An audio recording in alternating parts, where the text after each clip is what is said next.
Hello everybody and welcome! 皆様本日はお忙しい中 YouTube Works Award Japan 2024授賞式にお越しくださいまして誠にありがとうございます。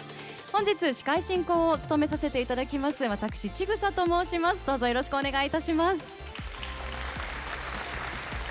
ありがとうございます。さあ早速ですがはじめに本アワードについて簡単にご説明をさせていただきます。YouTube Works Award は Google が主催する広告賞で YouTube を活用して高い広告効果を獲得しビジネスを成功に導いた動画広告を表彰するアワードです。イギリスで始まりアメリカなど世界各国で開催され広告界 YouTube を代表するクリエイターが審査を行います。日本では2021年に初開催いたしまして今年で4回目の開催となります。 YouTube Works Award Japan 2024は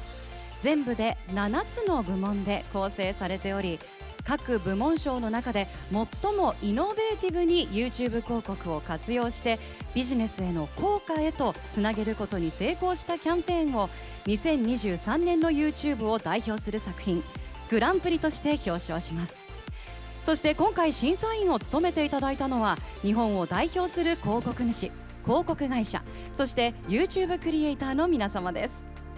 65名ものクリエイティブディレクターや戦略プランナーからなる一次審査員の皆様には全応募作品を厳正に審査していただきファイナリスト入賞作品を選出していただきました。審査員長はこのお二人。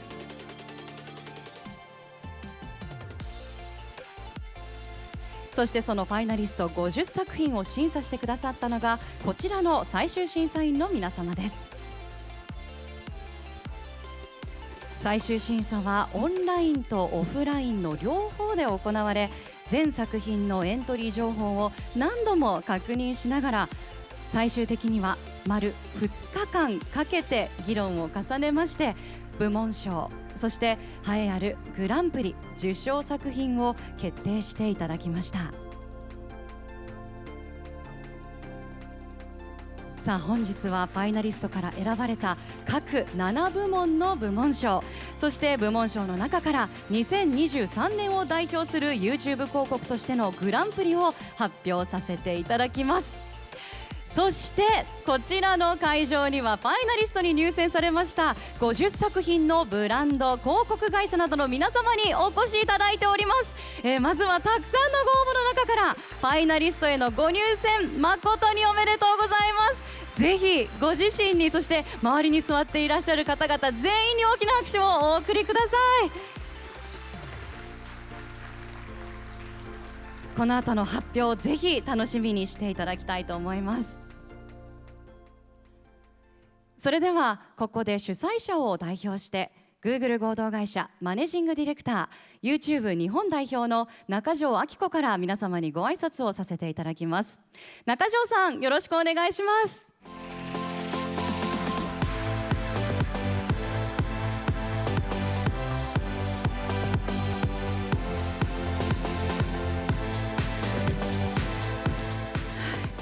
皆様こんにちは。 YouTube の日本代表をしております中条明子と申します。本日は YouTube Works Award Japan 2024にご参加いただき誠にありがとうございます。ファイナリストに入賞された皆様本当におめでとうございます。心よりお祝い申し上げます。さて皆様もご存知の通り YouTube は日々進化を続けています。YouTube の月間ユーザー数は7120万人。中でも45歳から64歳のユーザーはおよそ2680万人に上ります。若い世代はもちろん、幅広い年齢層の皆様に日々 YouTube を楽しんでいただいていることを大変嬉しく思っているところです。コネクテッドテレビ、この領域では視聴者数は3800万人を超え、リビングルームでの視聴体験も拡大しています。YouTube のユーザーは自分の好きな動画を楽しむために能動的に YouTube を見ています。テレビデバイスでも YouTube の視聴においてもこの能動的な主張により広告効果が高く、地上波テレビと比較して1インプレッションあたりの検索数の増分が 34% 高いという結果も出ています。またショート動画の視聴も急増しており、昨年7月の調査では YouTube ショートの1日あたりの平均視聴回数が前年に比べて 110% 増加しました。ショート動画の視聴の拡大に伴い、ショートの広告への注目も高まっていることから、 YouTube ワークスアワードでは今年から新たにベストショートアズ部門を創設しました。昨今、マーケティングにおける AI 活用が注目を集めていますが、 YouTube でも Google AI を活用した広告プロダクトの利用が急速に広がっています。今回のファイナリストに選出された50作品のうち、実に半数の25作品で Google AI を活用した YouTube 広告が使用されていました。例えば、さまざまな動画の広告フォーマットを組み合わせ、多くのユーザーに効率的にリーチできるよう配信を最適化する動画リーチキャンペーンなど、 Google AI の力で広告効率もまた効果も高めるチャレンジが広まっています。本日ご紹介いたしますファイナリストの作品と、そして受賞作品は YouTube 広告の可能性を最大限に引き出し、そしてビジネスに貢献をした素晴らしいキャンペーンばかりです。皆様にはファイナリスト50作品の詳細事例を掲載した事例集、こちらをご用意しております。各社の YouTube の活用の目的や KPI、獲得した広告効果やROI などがご紹介してありますので、ぜひ今後の YouTube 広告の活用にお役立てください。それでは授賞式を開始いたします。各賞とグランプリの発表をどうぞお楽しみください。中条さん、ありがとうございました。それでは続いて審査委員長を務めるお二方を改めてご紹介させていただきます。お二方、どうぞステージにお越しください。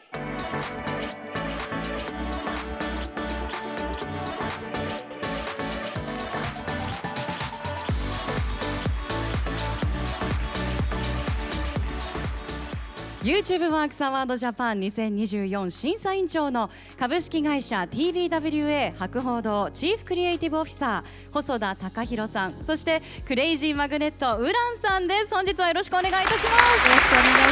しま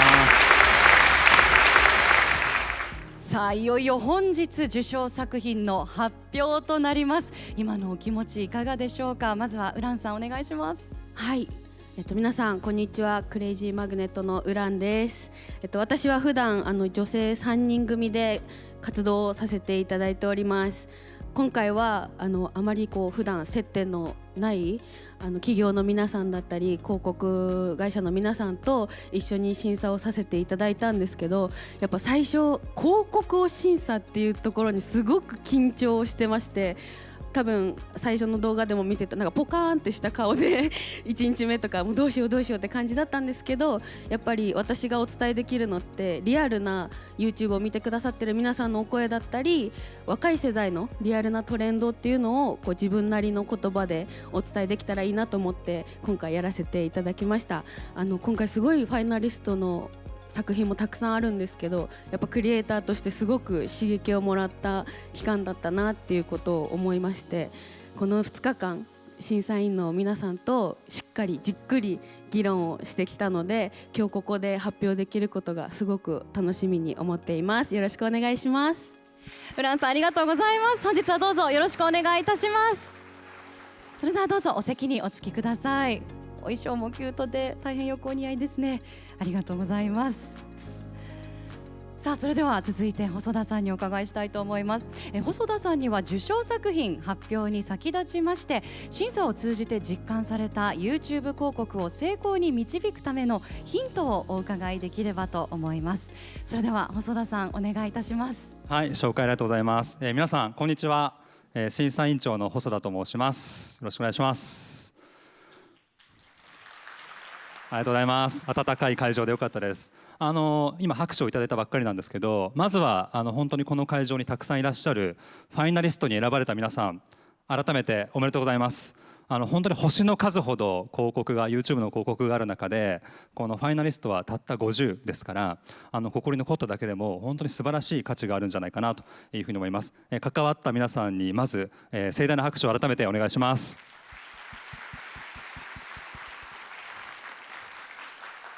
はい、でもう本当にこの50の時点ですでに相当に選び抜かれたファイナリストですから、ここからですね受賞作品を決めていくっていうのは非常に困難な作業だったんですね。で審査をするにあたって私たち審査員一同はですねたびたびこの問いに立ち返ってきました。YouTube っていうのは一体何の場所なのかっていうことです。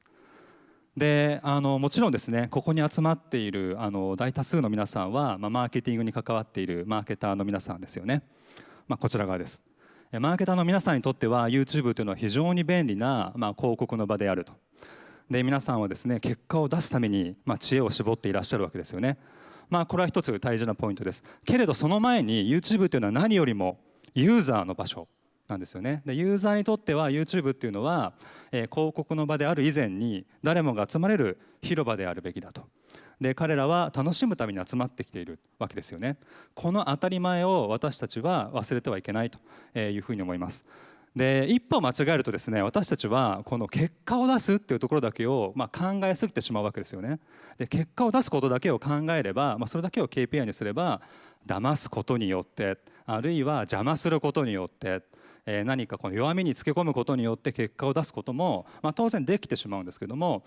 ここ YouTube においては少なくてもそれは本質的なことではない、避けなければいけないことなんじゃないかなというふうに思っています。なぜならば YouTube というのは、世界で最大級のエンターテインメントのプラットフォームだからですね。だからこそ楽しませて結果を出すということに、こだわっていきたいなというふうに思います。これきれいごとに聞こえるかもしれませんし、これ簡単なことじゃないんですよね。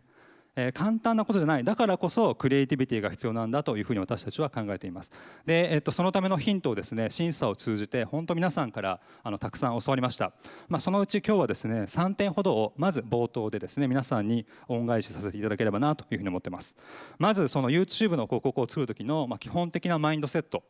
ですよね。好きを作るかさもなくばスキップされるだけなんだと。でなんとなく見てもらえていた、マス広告とは違ってですね YouTube に集まる人っていうのはもう能動的に集まってきています。好きなものを探して好きなものを見つけて好きなものを深める、あるいは好きなものを共有すると、そのために集まってきてますので、一番最初にこの好きのフィルターに入らなかったら、スキップされてしまうだけなんだと、ここは大きなテレビ CM との違いだと思うんですよね。で今回の受賞作というのは、大きく発想を変えた、この好きのスクリーンを乗り越えていく、そういう作品がたくさん出会えたなというふうに思っています。じゃあどうやってその好きを言ってもらえるのかということですよね。クリエイティブの視点ということなんですけども、もし皆さんが見せたい何を見せたいかということを議論しているとしたら、少しだけ問いを変えるとアイデアの方向性がだいぶ変わっていくんじゃないかなと思います。見せたいものをどうやったら見たいものにできるのか、そう考えるだけでアイデアの幅だいぶ変わってくると思います。さらにもう一歩踏み込むのであれば、もっと見たい、さらにやってみたい、今見たいの最上級はやってみたいだというふうに思います。自分も同じことをやってみたい、参加してみたい、真似してみたい、ミームと言われたりもしますけども、やってみたいと思われるようなコンテンツができないか、ぜひですね考えてみてください。そしてメディアの捉え方ですよね。 YouTube というメディアは当然動画のプラットフォームです。そうですよね。だけれどもそれだけじゃないんですよね。動画の下にはたくさんコメント欄があります。そこで行われている会話が時に動画以上に人を感動させたりとか新しい気づきをもたらせている、そういう瞬間をたくさん私たちは目撃しました。さらにその動画がシェアされていけばシェアされた先で新しい会話が始まっていくわけですよね。ひょっとすると YouTube っていうのは動画だけじゃなくて動力、ムービーじゃなくてムーブメントの起点になっていくんじゃないかなというふうに思います。その先がある、それが YouTube の特徴です。皆さんのキャンペーンにはその先が設計されていたでしょうか。アップロードして終わりと思っていなかったでしょうか。実はこのポイントっていうのが成功と大成功を分ける大きなポイントになっていたかもしれません。以上ですね、簡単に3つの学びを紹介してきました。できっとこの受賞作品を紹介する中でもっともっといろんな学びが出てくるんじゃないかなというふうに思います。ありがとうございます。写真をお撮りいただいているようですけれども、ぜひ持ち帰ってきてくださいね。はい、で近い将来YouTube っていうのはですね、次のお茶の間と言われていますけれども、近い将来家のテレビで見られる一番大きなコンテンツっていうのは YouTube になるんじゃないかなと、個人的には予測しています。数字を見るとその日はそんなに遠くないんじゃないかなというふうに思います。それは決していいことだけではなくて、きっといろんな責任が伴ってきたりとか、 YouTube を使う皆さんにとってもいろんなプレッシャーがかかっていく、と思うんですよね。でそうなった時に、ともすると、もう決まった勝ちパターンを繰り返す、この勝ちパターン、このフォームラに乗れば失敗しないよねというそのフォーマットが出来上がっていく、その様式に乗っかることも当然できるんですけども、私個人としては YouTube というのは新しい表現、新しい生活者とブランドの関係を切り開く、いろんな実験が行われる、そういう場所であってほしいなというふうに思っています。最後に皆さんにですね、一つだけお願いがあります。これから先 YouTube のコンテンツを作ると、広告を作るという時にはぜひですね、この問いを一つ抱えておいてほしいなというふうに思うんです。もっと増えてほしいと皆さんが本当に思える広告は一体どういうものですかということですね。でここにいらっしゃる皆さん一人一人がこれを問いかけるだけで、YouTube の広告がもっと信じられるものになるかもしれません。もっと、楽しみになるものになるかもしれません。待ち焦がれられるものになるかもしれません。結果的にもっと効果的なものに、きっとなっていくというふうに信じています。他ならぬ審査員の私たちが、今回これを最大の審査基準に最終的にしていきました。じゃあ私たちの結論は一体どうなったのか、それはですね、この後の受賞作品の発表をお待ちいただければなというふうに思います。では本日は最後まで楽しんでいってください。よろしくお願いします。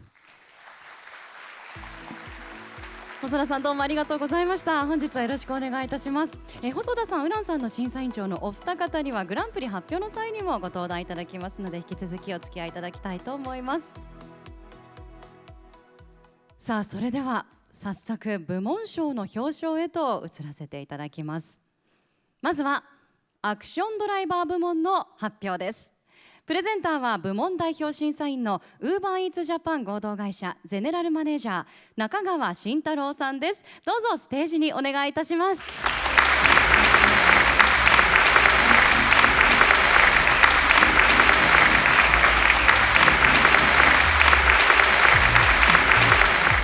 さて中川さん、アクションドライバー部門のファイナリストに入賞されたキャンペーン作品いかがでしたでしょうか。はい、まずは改めましてファイナリストの皆様、本当におめでとうございます。本部門はですね、読んで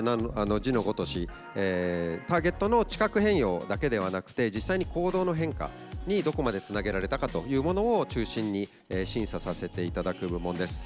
ということもありまして、どのファイナリスト作品もですね、もう結果は本当に抜きん出たものだなと思ったんですけれども、一点個人的にすごく面白いなと思ったのが、ちょうどこの部門ファイナリストがですね B2C の広告と B2B の広告が半々ぐらいだったんですね。やっぱり一個人としてはどうしても B2C の広告を目にすることが多いので、そのイメージがすごく強かったんですが、改めて考えてみるとやはりB2B でも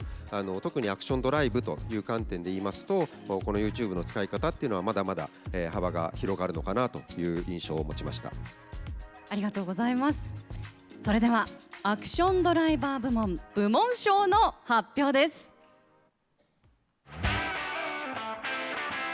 アクションドライバー部門は YouTube 広告を活用して生活者の意思決定を後押しすることで行動を促すことに成功し、ビジネス目標を達成したキャンペーンを表彰します。ファイナリスト入賞作品はこちら。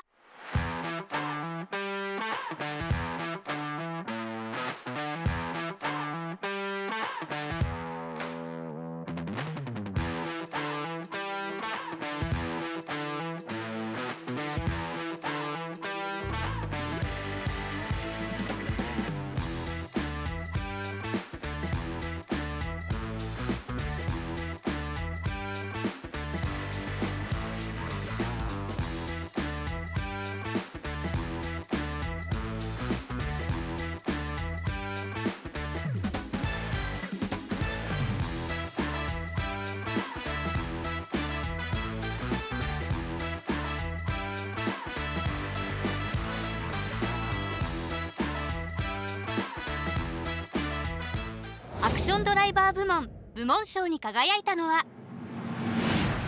株式会社ドコモ爆上げセレクションです。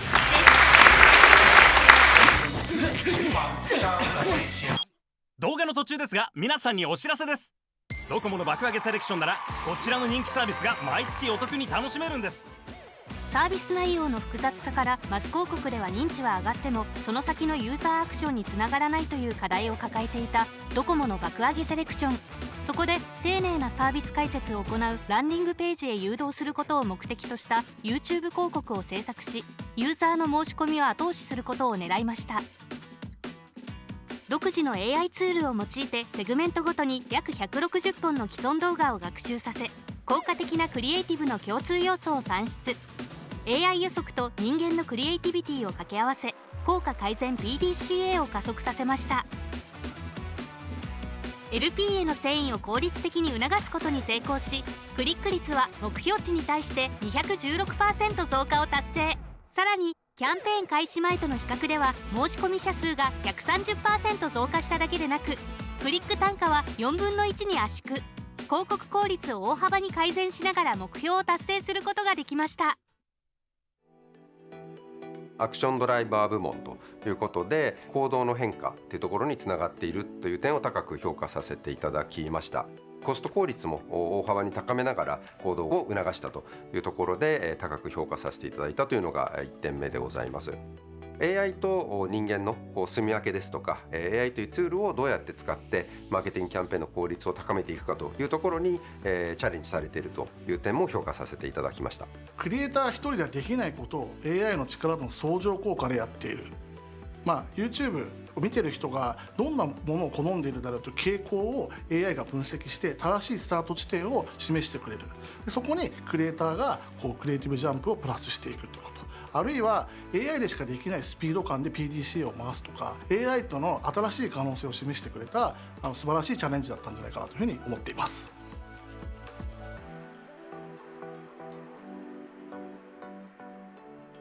アクションドライバー部門賞を受賞されました株式会社 NTT ドコモの代表者の方、どうぞステージへご登壇ください。おめでとうございます。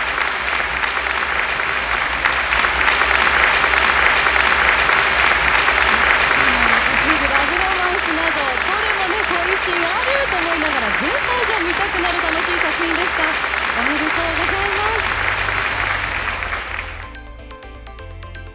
それでは中川さんからトロフィーと花束をお送りいたします。どうもおめでとうございます。おめでとうございます。トロフィーが授与されました。続いて花束の贈呈です。どうもおめでとうございます。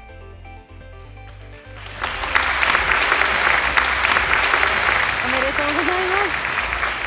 改めまして株式会社 NTT ドコモ様、おめでとうございます。今回は AI 予測と人間のクリエイティビティの掛け合わせで広告効果を出すだけではなく、大幅な効率化にも成功されたと伺っております。この挑戦に踏み切った背景にはどんな思いがあったんでしょうか。ぜひ喜びのお声とともにお聞かせください。はい、NTT ドコモの杉崎と申します。まずはこのような素晴らしい賞をいただきまして本当にありがとうございます。大変光栄に感じております。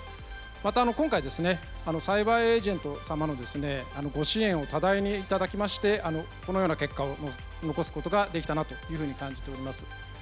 で今回ですねこの爆上げセレクションですけれどもお客様により契約につながるようにですねいかに工夫できるかというところをですねサイバーエージェント様の極み予測 AI というものを使わせていただいて動画の制作を進めてまいりました。それまでは比較的感性に寄ったですねクリエイティブでしたけれども、そこにやはりその AI を使ってですねスコアリングをしてどのようなコンテンツがこれより見ていただけるのか、興味を持っていただけるのかという PDC をですね絶え間なく繰り返して結果このような成果を残せたんだというふうに思っております。また冒頭ご紹介ありましたGoogle AI ですね、はい、そちらのやっぱり相乗効果でお客様により良いターゲッティングができたことによってさらに成果を上げれたんじゃないかなというふうに感じております。本日はですねこのような賞本当にありがとうございました。ありがとうございます。アクションドライバー部門賞に輝きました株式会社 NTT ドコモの皆様に今一度大きな拍手をお送りください。おめでとうございま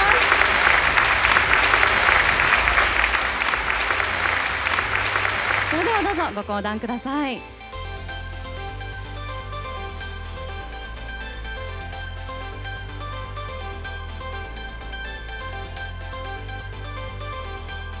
中川さんもどうもありがとうございました。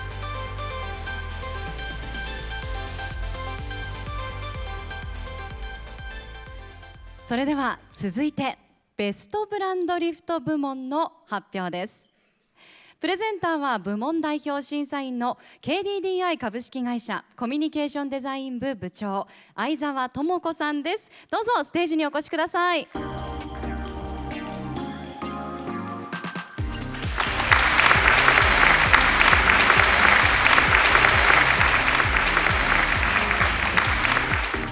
相沢さん、ベストブランドリフト部門のファイナリストに入賞されたキャンペーン作品どうご覧になりましたか？はい、まず、ファイナリストに、残った皆さん本当におめでとうございます。このブランドリフトはですね本当に多くの作品の応募がありました。応募の中にコメントがあるんですけども私たち審査員全員で一つ一つ丁寧に読まさせていただいています。でその中でですね業界はいろんな業界の応募があったんですけどもやはりこのコンテンツとかメディアがもう多様化してきている中どうやったら本当に最後まで見てもらえるかあとは若者がもう本当に広告離れしているみたいなそんなコメントも非常に目立ったかなと思いました。その中でですねやはりこのブランドリフトの部門はですね本当に自社のサービスとか、コンテンツを本当に愛していてですねやっぱり一過性のブランドリフトではなく長期目線でどうブランドをビルドできているかみたいなそういうところがポイントで、審査をさせていただきました。はい、ありがとうございます。それではベストブランドリフト部門賞の発表です。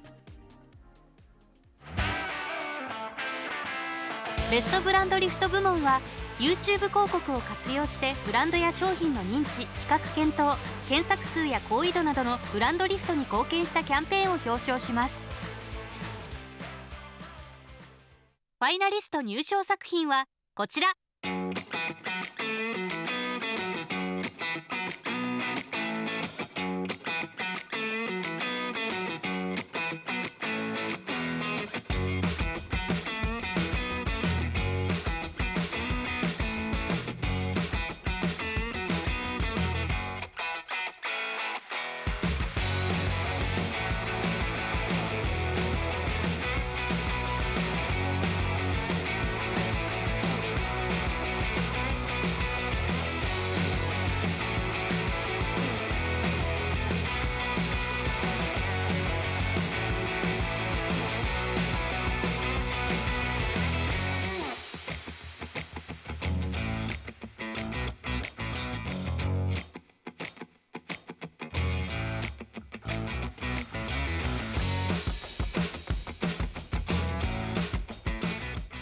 ベストブランドリフト部門賞に輝いたのは株式会社ミクシー本当にあった俺たちのモンストーリーで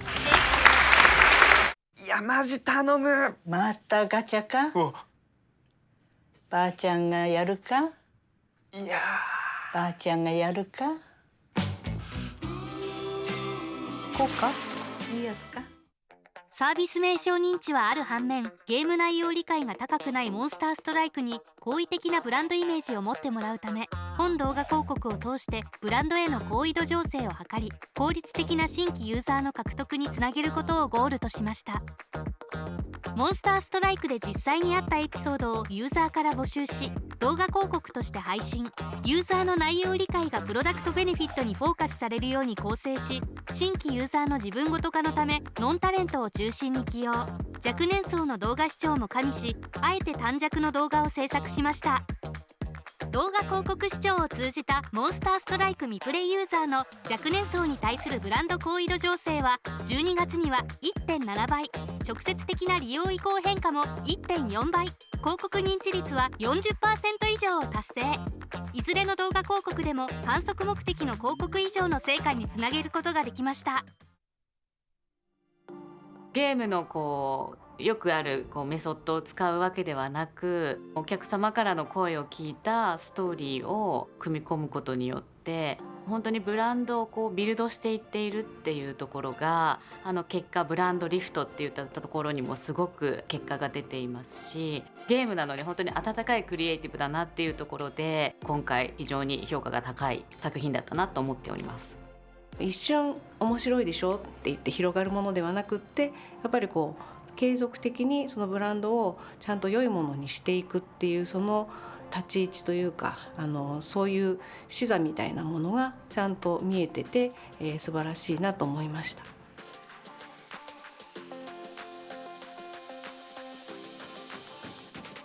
ベストブランドリフト部門賞を受賞されました株式会社ミクシーの代表の方、どうぞステージへご登壇ください。おめでとうございます。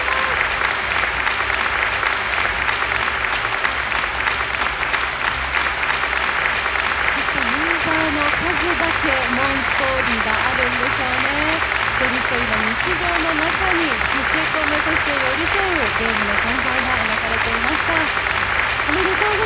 す。ガチャ回したいおばあちゃんも可愛かったですね。おめでとうございます。それでは相沢さんからトロフィーと花束をお送りいたします。おめでとうございます。とてもいい作品でした。おめでとうございます。おめでとうございます。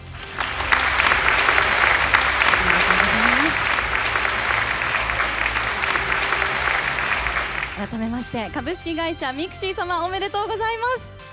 今回はブランドへの好意度を上げることを目標として、ソーシャルゲームで王道のプロモーション広告とは全く異なるアプローチをされていました。この表現に至った背景にはどんな戦略があったんでしょうか。ぜひ喜びの声とともにお聞かせいただきたいと思います。はい、まずは、これだけ、たくさんの素晴らしい作品がある中で、こういった形で、受賞させていただいたのは大変光栄で嬉しく思っております。ありがとうございます。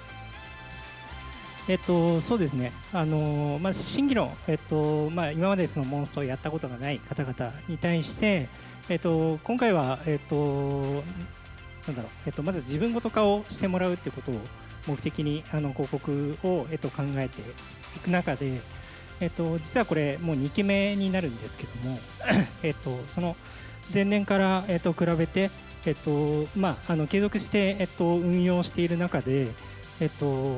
りその短尺な、クリエイティブが若年層の方に刺さるであったりとか、ごめんなさいそういった、仮説を持ちながら、運用できたのがすごく大きかったかなというふうに思ってます。ありがとうございます。ベストブランドリフト部門賞に輝きました株式会社ミクシーの皆さんに今一度大きな拍手をお送りください。おめでとうござい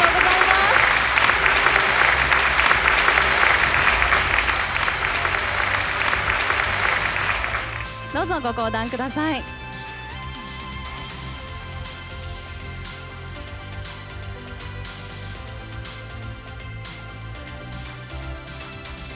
相沢さん、どうもありがとうございました。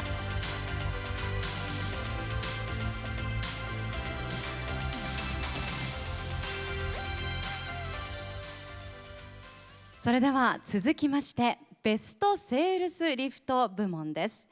プレゼンターは最終審査員の株式会社テレビ東京制作局長伊藤孝之さんです。どうぞステージにお願いいたします。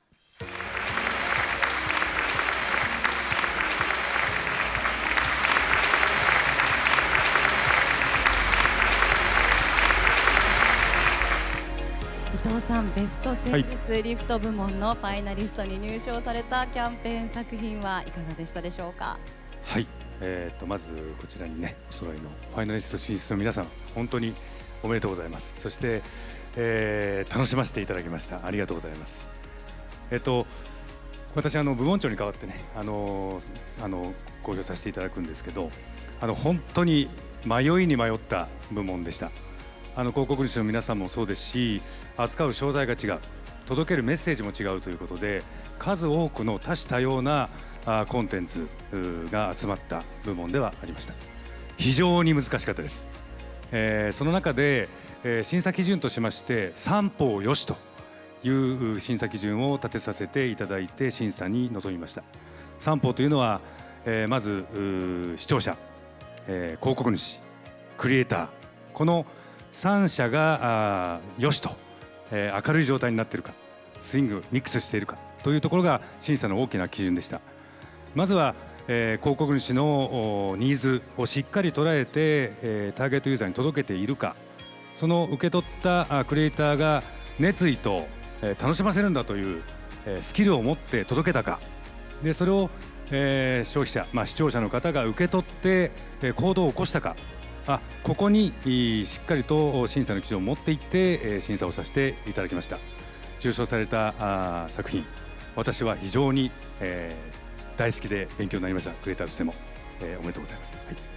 ありがとうございます。審査が難航したということですが、どのような結果になったんでしょうか。それではベストセールスリフト部門部門賞の発表です。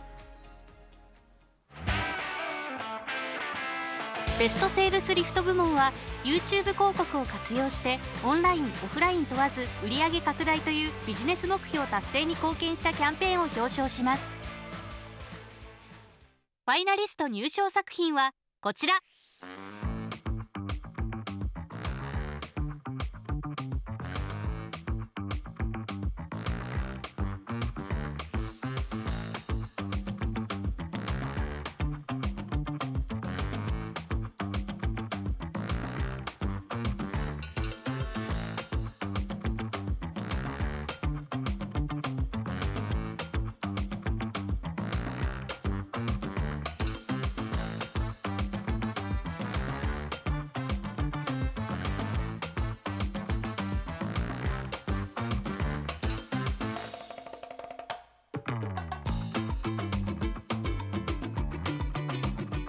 ベストセールスリフト部門部門賞に輝いたのは日清食品冷凍株式会社味覚三角関係ラブストーリーです。セブンプレミアムプレゼンツ。したいんだろう、俺とエースニックなこと。この思いはバリカタなんだ。どっちかなんて。新商品である一風堂トムヤムクン豚骨ヌードル、セブンイレブンでの全国発売に伴い認知獲得と SNS 上などでポジティブな発話を作り上げることを目的にトゥルービューインストリーム広告を制作しました。ターゲットである女性の共感を得るため2つのスープをイケメンキャラに擬人化し、具材や味覚の特徴を恋愛に例え商品理解を深めてもらいながら最後まで見続けてもらえるような設計にしました。恋愛企画と相性が良く SNS でのフォロワー数も多い声優を起用し、ファンも巻き込みさらなるリーチ拡大を図りました。再生回数は目標の 160% にあたる52万回を達成。視聴者の 50% 以上がスキップせず、約3分という長尺動画でも完全視聴率は 25% 以上を獲得。ターゲット女性層30から40代だけでなく、男性20代30から40代においても店頭シェアナンバーワンを獲得しました。本当に素晴らしい作品で、基本的にはそのセールスをどれだけ持ち上げられたかっていうのが一番大事な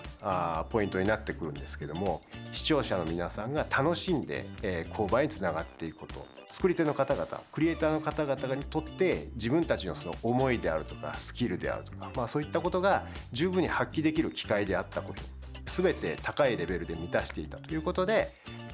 メンジャースラブを選ばせていただいたというのが背景にあります。クリエイティブジャンプの力で、多分商品にそんなに興味がない人っていうのも対してもしっかりリーチしているというところがまずすごく良かったところかなというふうに思っています。YouTube 自体がやっぱりこうエンタメのプラットフォームとして、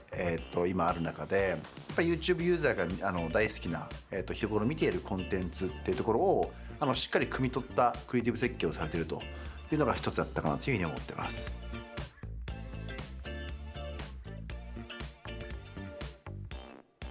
ベストセールスリフト部門部門賞を受賞されました日清食品冷凍株式会社の代表者の方、どうぞステージへお上がりください。おめでとうございます。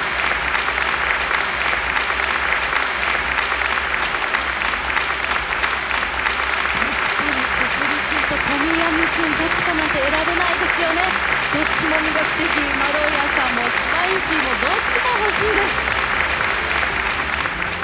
朝遅刻して冷凍ヌードルを口に加えて走る女子高生初めて見ましたが、さあ伊藤さんからトロフィーと花束をお送りいたします。おめでとうございます。おめでとうございます。笑いました。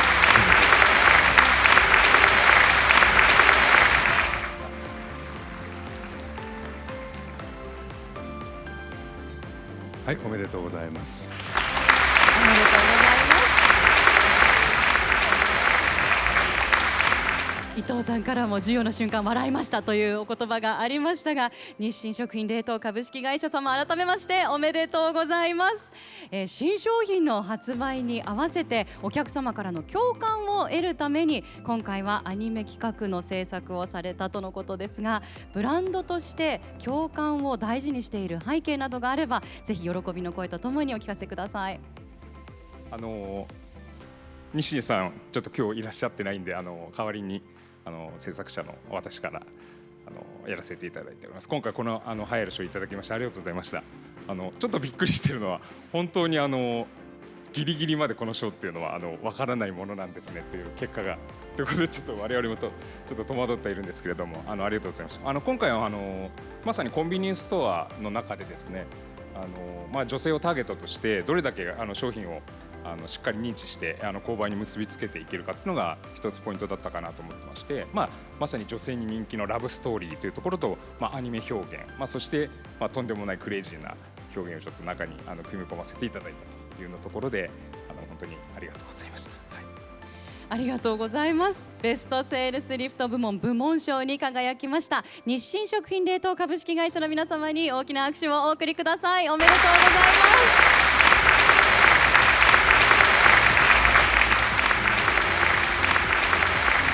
どうぞご講談ください。声を出して笑ってしまいました。伊藤さんどうもありがとうございました。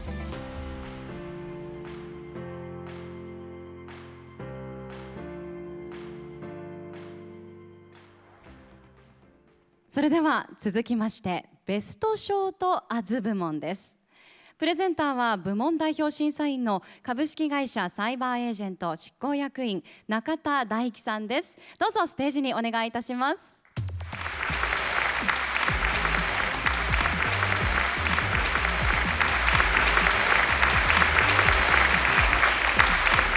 中田さん、ベストショートアズ部門のファイナリストに入賞されたキャンペーン作品どうご覧になりましたか？まずは、ファイナリストに残られた皆さん、作品の皆さん本当におめでとうございます。ベストショートアズは冒頭、中条さんからありましたが新しい部門というところで今回応募の作品数も非常に多かったです。でその中で本当にいろんな切り口のさまざまなチャレンジを今回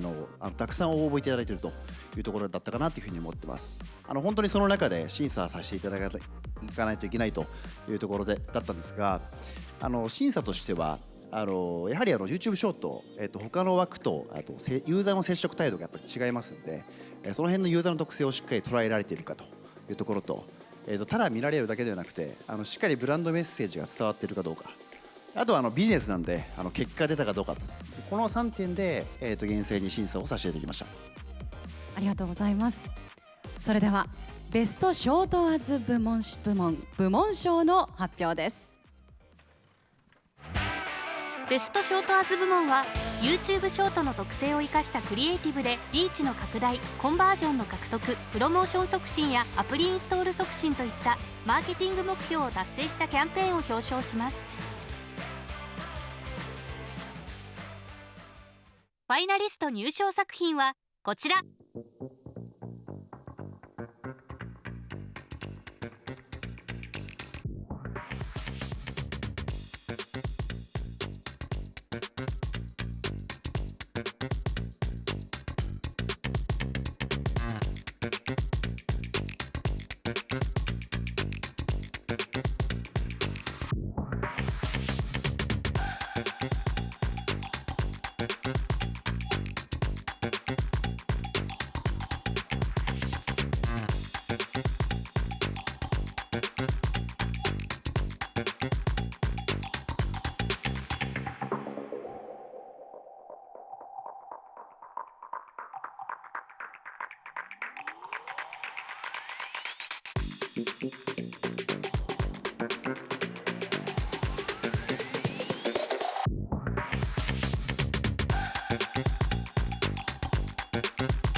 ベストショートアズ部門賞に輝いたのは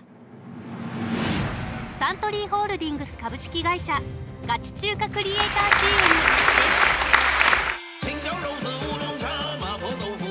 CM 美味健康烏龍茶お腹の脂肪を減らすサントリー烏龍茶。発売開始から40年以上が経ち Z 世代にとっては目新しさのない飲み物となったサントリーウーロン茶。お腹の脂肪を減らすという機能を今の時代のトレンドとつなげることで若者に手に取ってもらうことのきっかけ作りを目指しました。本場中国のリアルな食文化に根付いたウーロン茶と若者との接点としてすでにバズりを生み出していた巨大鍋を振り大胆に料理する中華クリエイターに着目。既存素材を提供してもらう形で日本では真似できない超絶ローカルなトンマナで縦型ショート動画を制作しました。延べ1200万以上リーチ、310万回以上視聴完了を記録し、どちらも KPI を達成。トゥルービューインストリーム広告では 70% の視聴完了率となり、 SNS では天才、好きといった広告への好意的なコメントに加え、購買意向につながるコメントも見られました。一つはいわゆる広告効果がやっぱり出たかっていうところでして、もう一つはやっぱショーツっていうのがまず新しい YouTube としては新しいフォーマットであるというところで、ショーツのユーザーの特性っていうのをどんだけ捉えられているかという点を2点目で見てました。今回の受賞作品に関してはその2点を、しっかり両立させられているという点が優れているというところで、新しい部門のシンボリックな作品の、事例として、なっていくんじゃないかなというふうに思ってます。ショートの動画っていうことに対してみんな慣れて見ている動画だと思うんですけど、やっぱその中でやっぱインパクトは結構目に留まりやすいなっていうのもありましたし、私はもう面白いと思って、若い子たちが馴染みやすい方法を選んでいらっしゃったので、とても伝わりやすい動画になっていたなと思いました。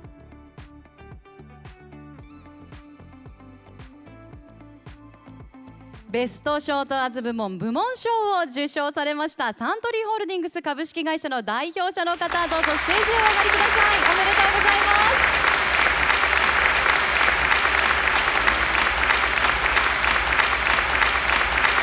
とにかく目も止まりますし、手も止まってしまう強烈なインパクトでした。ウーロン茶と連歌する中毒性の高い曲も大変印象に残りました。おめでとうございます。さあ、それでは中田さんからトロフィーと花束をお送りいたします。おめでとうございます。おめでとうございます。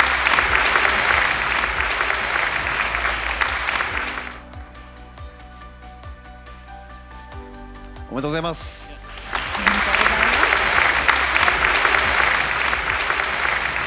さあ、サントリーホールディングス株式会社の皆様、おめでとうございます。今回は Z 世代の方に興味を持っていただくためにショート広告を活用されたということですが、ショート動画だからこそこだわった制作のポイントがあればぜひ教えていただきたいと思います。喜びの声とともにお聞かせください。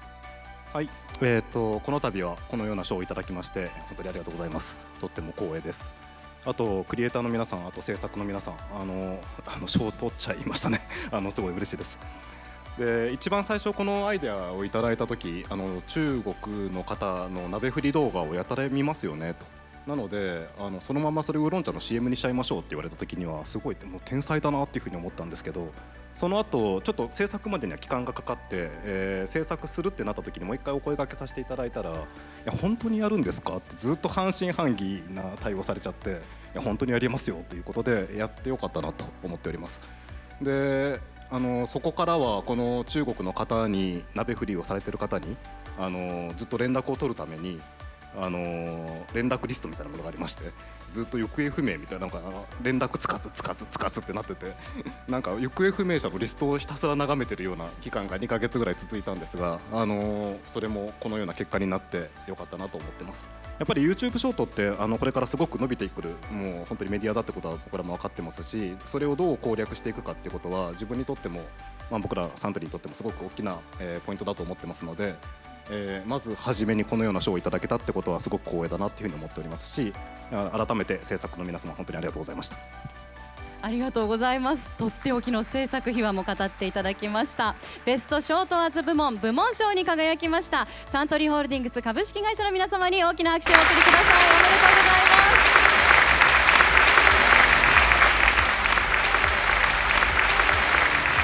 おめでとうございます。どうぞご講談ください。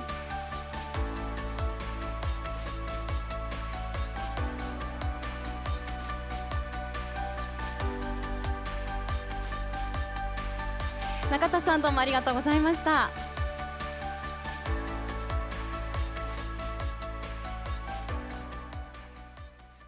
それでは続いてブレイクスルーアドバタイザー部門です。プレゼンターは部門代表審査員の三井住友カード株式会社専務執行役員マーケティング本部長佐々木武也さんです。どうぞステージにお願いいたします。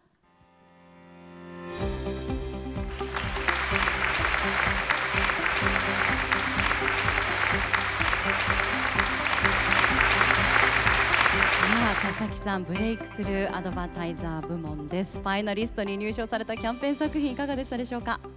本当ファイナリストの皆さん、本当にこのような選出の中に入られたということで本当におめでとうございます。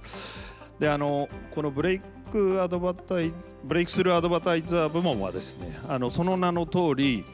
蓄積した実績がない中でですね、果敢にチャレンジした作品というものを評価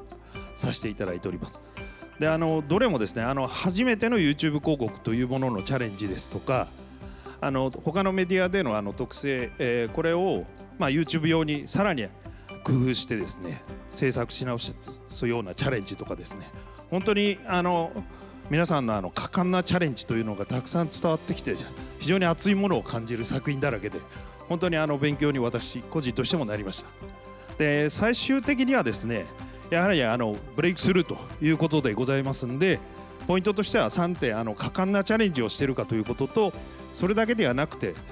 しっかりとビジネスゴールに結びつけているということで、3点目としては本当に視聴者の方々の共感を生み出すために一番工夫したという作品を選ばさせていただいております。この後ぜひその表彰を楽しみにしていただければと思います。ありがとうございます。それではブレイクスルーアドバタイザー部門賞の発表です。ブレイクスルーアドバタイザー部門は YouTube 広告を活用してこれまでに蓄積された実績がない中でも果敢に挑戦し、優れたビジネス目標を達成したキャンペーンを表彰します。ファイナリスト入賞作品はこちら。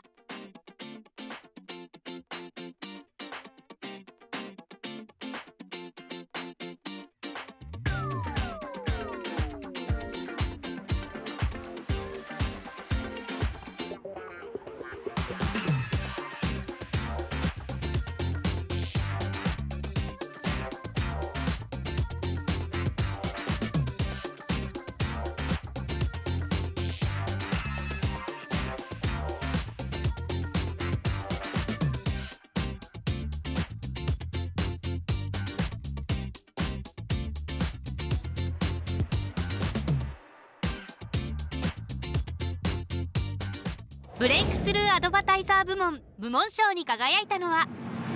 オリックス不動産株式会社、どうせスキップできない広告ならペンギンの話です。どうせスキップできないならペンギン。よもぎに彼氏ができた。実に10年ぶりだ。相手には持ち家が4つもあった。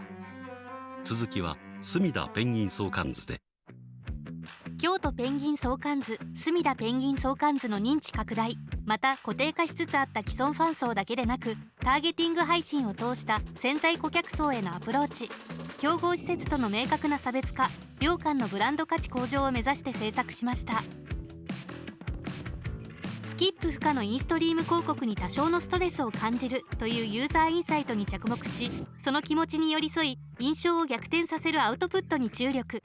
冒頭からどうせスキップできないならペンギンの話という言葉とともに、ペンギンたちのストーリーをシンプルかつ上質に提示しました。相関図を見たくなる作りが功を奏し、クリック率は KPI に対して 151% を達成。ローンチ当初から SNS 上での好意的なコメントと来館やサイト訪問を報告する投稿が広がったことで、メディアにも取り上げられ、認知母数拡大を図ることができました。このクリエイティブはですね、本当に新しいチャレンジがふんだんに要素として盛り込まれていて、従来ブランドとして大切にされていることと、その内容をですねしっかりとストーリーに展開されて、どうせスキップできないというところをフォーカスし、そのブランド自体も好きになりし、実際に水族館に行ってみたいという気持ちになる、とても素晴らしい作品だったと思います。あえてどうせっていう言葉から始まるんですよね。つまりどうせスキップできないならって入った時にうって一瞬止まるんですよね。しかも癒されるような優しいコンテンツに仕上がっているので、この YouTube の広告の特性を逆に逆手に利用して、癒しの時間に変えたっていうところが一番の素晴らしいところだと僕は思います。ずっとこの育ててきたペンギン相関図ってコンテンツをさらに新しいメディアにおいて、新しい挑戦やり方で挑戦してるなっていうのはすごくいいかなと思っていて、それがみんな大好きだったポイントかなと思います。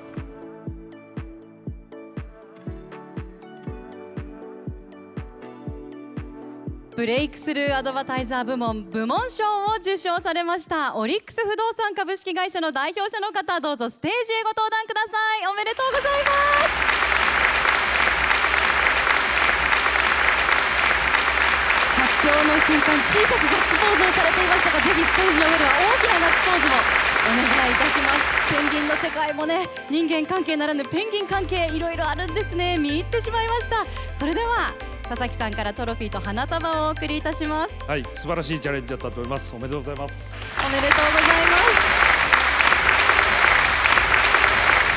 す。続いて花束の贈呈です。おめでとうございます。おめでとうございます。本当にペンギンたちに会いに行きたくなりました。オリックス不動産株式会社様、おめでとうございます。今回は新しい顧客層へのアプローチということで YouTube 広告にチャレンジされたそうですが、その手応えズバリいかがでしたでしょうか。ぜひ今のお気持ちとともにお聞かせください。はい、オリックスで水族館部門のですね、責任者やってます佐藤と申します。この度はこの偉大な賞を受賞いただきましてありがとうございます。はい、私どもオリックスグループはですね、幅広いいろいろ事業展開してるんですが、スカイツリーの下の墨田水族館、そして京都の京都水族館2つ12年前から運営をさせていただいてます。でいろいろトライしながらプロモーションであったりとか企画行わさせていただいてるんですが、このペンギン相関図というのもですね、電通さんと一緒になって6年前から毎年更新をし、人間社会に負けないぐらいズブズブしたペンギンの世界を皆様方に楽しんでお伝えさせていただこうということでやらさせていただいているんですが、既存のファンのお客様だけではなくて当然ながら新しいファンの獲得、そして我々水族館社の認知向上というところもあり、今までトライしてなかったこの YouTube の15秒の中に入れさせていただこうということで電通さんからいろいろご提案をいただいたと。で我々からすると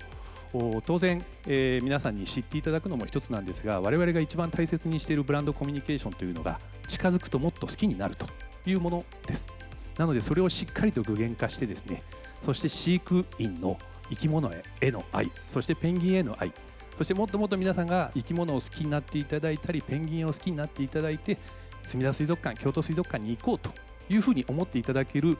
ものをどうすればできるのかというのを電通さんともいろいろ考えさせていただいて、今回、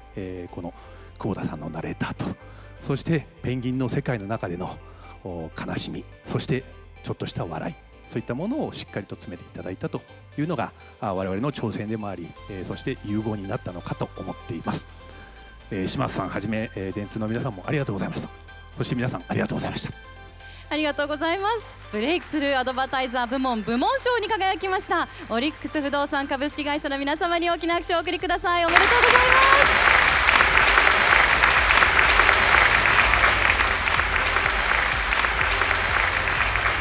す。ご登壇ください。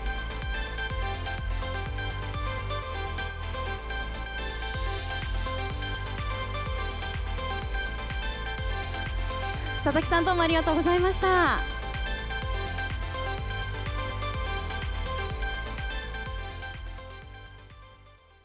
それでは続きましてクリエイティブエフェクティブネス部門です。プレゼンターは部門代表審査員の株式会社電通クリエイティブディレクター塚田由香さんです。どうぞステージにお願いいたします。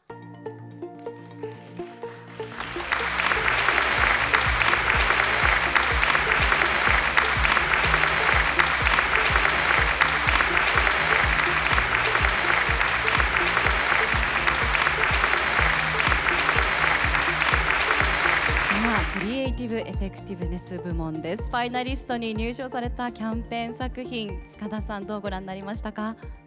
はい、この部門に、残られたファイナリストの方々おめでとうございます。本当にこの部門は私たちももう審査するのが楽しくてしょうがないぐらい、本当どの作品も、力がこもってて、出来がものすごく良くて、もう激論でした。でもなんかそれが辛い激論ではなくて、本当にどれもクリエイターとしても見てて嫉妬するような素晴らしい作品ばっかりだったです。でクリエイティブの力でもってどれだけ世の中を巻き込むことができたか、そういうところで審査基準において選んだんですけれども、その名の通りですね、コンテンツの力でもって、どれだけ、巻き込んだか、それから印象に残ったか、そしてもうなんかそこの行動まで変えるところまでいったか、そのようなことで、最終的には、部門賞を選ばせていただきました。ありがとうございます。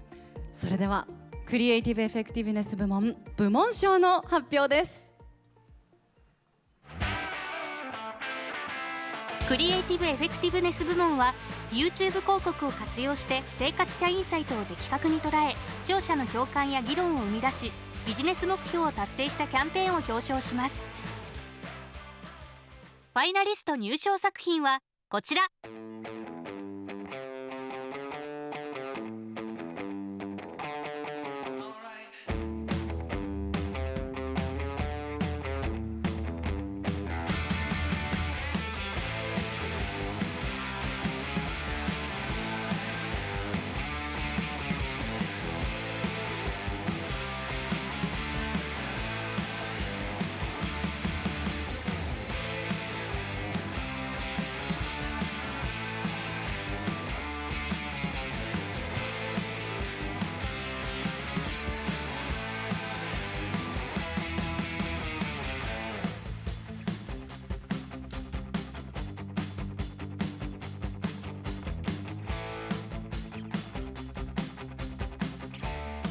クリエイティブエフェクティブネス部門部門賞に輝いたのは、一般社団法人 ABJ ありがとう君の漫画愛です。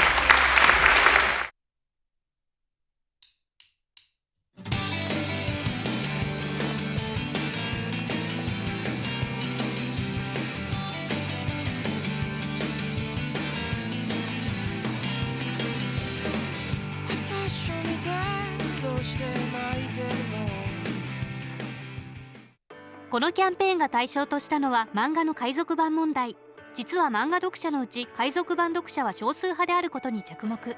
長年続けている海賊版をやめようという注意を促すキャンペーンではなく、新たな切り口として漫画読者の多数を占める正規版読者に向けたアプローチを実施しました。人気漫画61作品のセリフ・コマから歌詞を構成し、漫画愛好家のアーティストバウンディと楽曲を制作。漫画キャラクターから正規版読者へありがとうを伝えるミュージックビデオにして公開。動画の最後にハッシュタグをつけたポストを呼びかけることで SNS 上が海賊版への反発と漫画を愛する気持ちで埋め尽くされることを狙いました。ローンチから1ヶ月で動画の総再生回数は1000万回を突破。 YouTube 動画の高評価数は 1.9 万。前年度キャンペーンと比べるとリアクション数は約200倍近くの増加。正規版読者や漫画家たちから続々と海賊版への思いがポストされ、海賊版撲滅の空気を醸成しました。この作品は本当にやめようっていうネガティブな目標をありがとうっていうふうに感謝の言葉にパーセプションチェンジしたところが素晴らしいと思っていて、ポジティブな空気感を世の中に広められたっていう、社会の空気を変えていったっていう行動変容につながったっていうところが素晴らしいなと思っています。マナー広告って、これをするなっていうふうに言うのが普通だと思うんですけども、そうではなくてありがとうで、この善意の輪をどんどん広げていって、でそれがそのファンの胸に届いて、でファンたちがもう一回それをこれ素晴らしい取り組みだよって広げる、まさに自走していくような、愛に包まれたクリエイティブだったんじゃないかなというふうに思っています。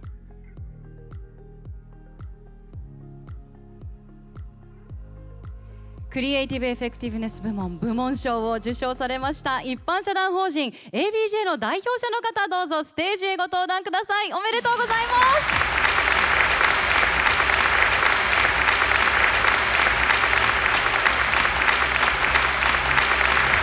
皆さんにとっての特別な漫画作品もきっと登場したのではないでしょうか。名シーンのセリフがそのままリリックになってダイレクトに響きました。それでは塚田さんからトロフィーと花束の贈呈です。はい、本当に泣きました。ありがとうございます。おめでとうございま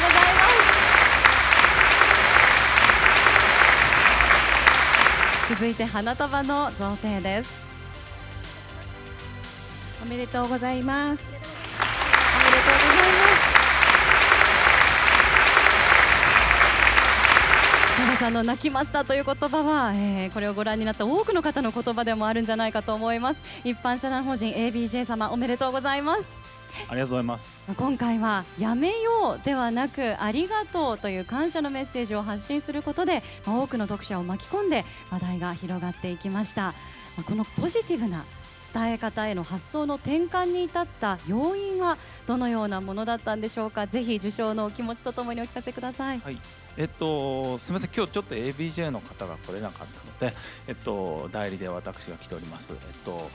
ありがとうございます。はい、漫画の海賊版の被害って、今年1月時点でまだ、1億ですね、アクセス数がですね、月間の。でそれが、2021年4億だったんですけど、それから半減しているものの、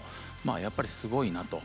思いました。でそれを、変えるためにちょっと思ったのが、海賊版の読者も、漫画の読者だと漫画を愛しているということなので、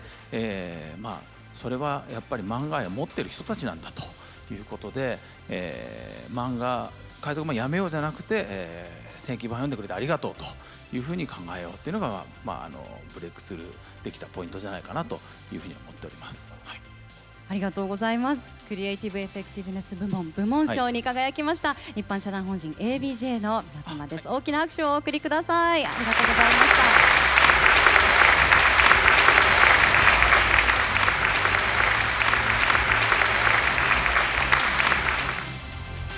ご相談ください。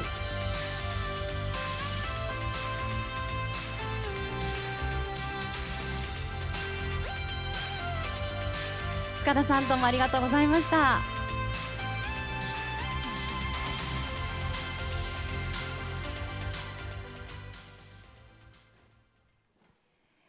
続いてはフォースフォーグッド部門です。プレゼンターは部門代表審査員の株式会社 ADK マーケティングソリューションズクリエイティブディレクター森田健介さんです。どうぞステージへお上がりください。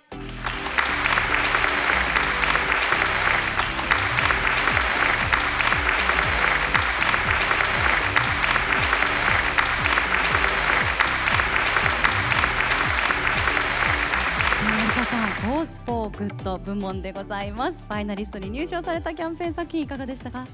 はい、まずは本当ファイナリストの皆さん本当におめでとうございます。皆さんのクリエイティビティにとってもいい刺激いただきまして、まずはその感謝を伝えたいなというのが率直な思いです。そしてですね、本当このホースフォーグッド部門ですが、唯一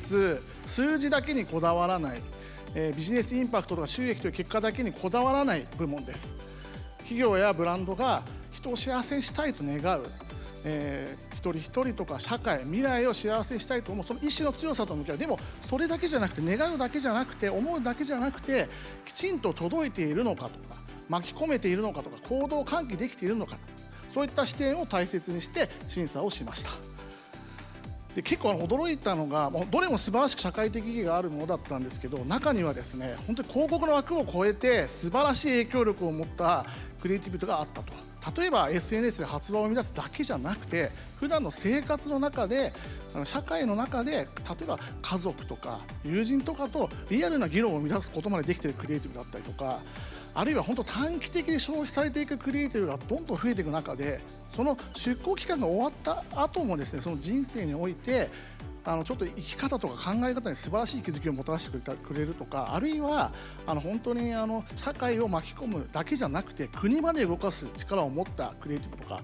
なかなか広告効かないんじゃないかとか、必要ないんじゃないかみたいなことまで問われる中でですね、広告でこんなことまでできるんだとか、こんな意義も込められるんだみたいな、本当に新しい可能性について考えることができた、素晴らしい部門だったんじゃないかなというふうに思っています。ありがとうございます。それではフォースフォーグッド部門部門賞の発表です。フォースフォーグッド部門は YouTube 広告を活用して自社のブランドパーパスを表現し、生活者との対話を深め、社会的意義のあるコミュニケーションを展開したキャンペーンを表彰します。ファイナリスト入賞作品はこちら。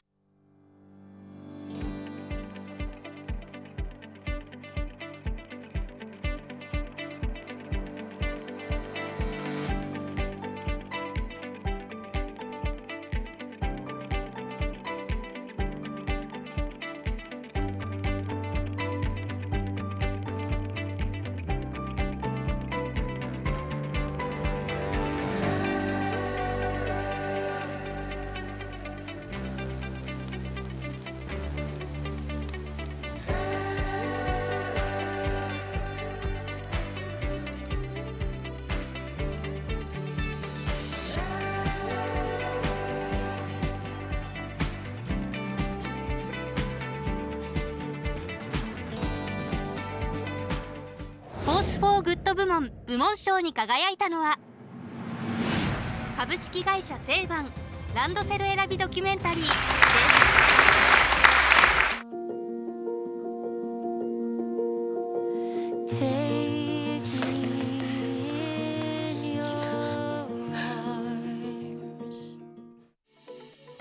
ランドセル選びを子どもが自己表現力や責任感、自立心を成長させる最初の機会として捉え直し、君が好きなの、君が選ぼうという新しいブランドメッセージを策定。保護者にランドセル選びの主体は子どもであることをアピールするために YouTube 広告を実施しました。実在の家族7組によるランドセル選びのリアルを捉えたドキュメンタリー動画を制作。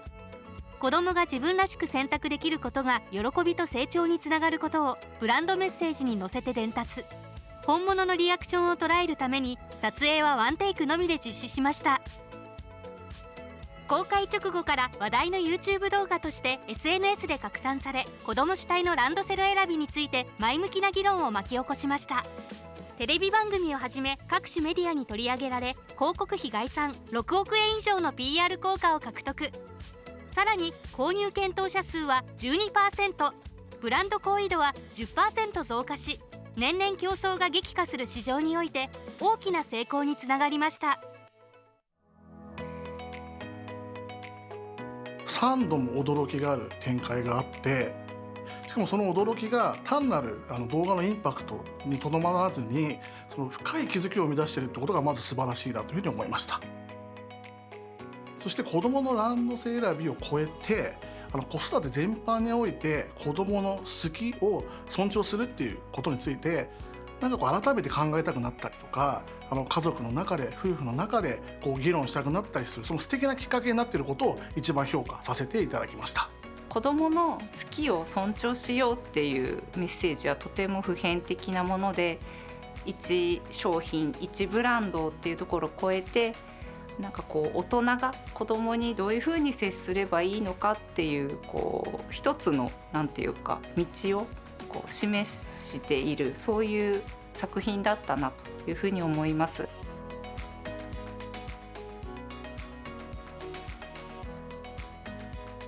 フォースフォーグッド部門賞を受賞されました株式会社セイバンの代表者の方、どうぞステージにお上がりください。おめでとうございます。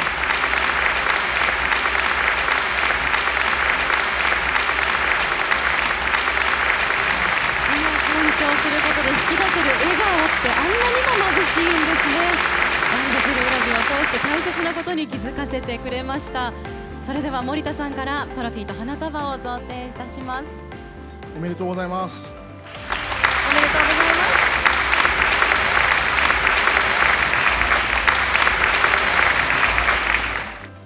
おめでとうございます。おめでとうございます。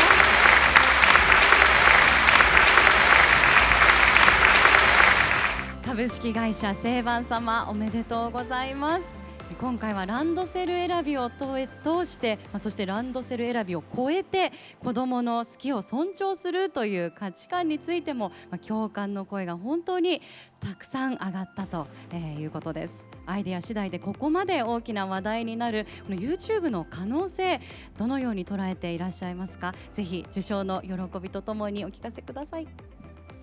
改めましてこの度は栄えある作品の中から部門賞という光栄な賞をいただけたことに大変嬉しく感じております。ありがとうございます。ランドセル業界がですね多様化していることに、踏まえてお子様いらっしゃる方とかはよく体感されていると思うんですけど、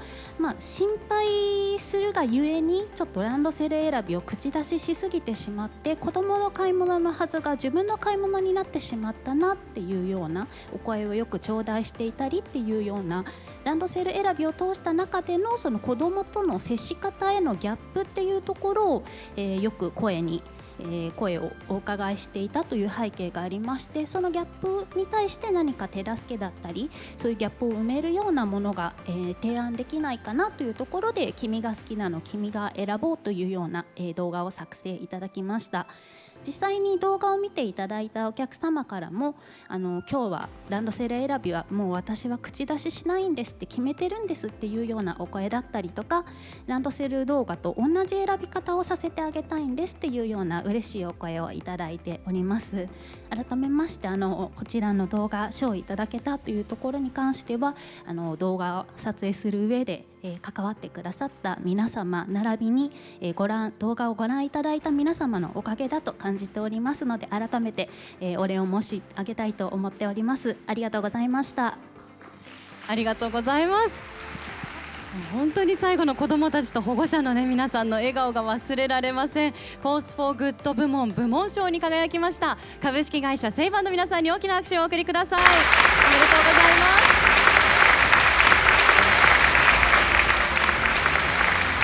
どうぞご登壇ください。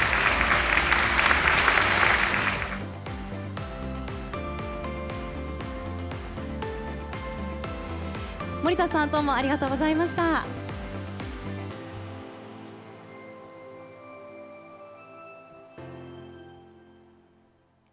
さあ、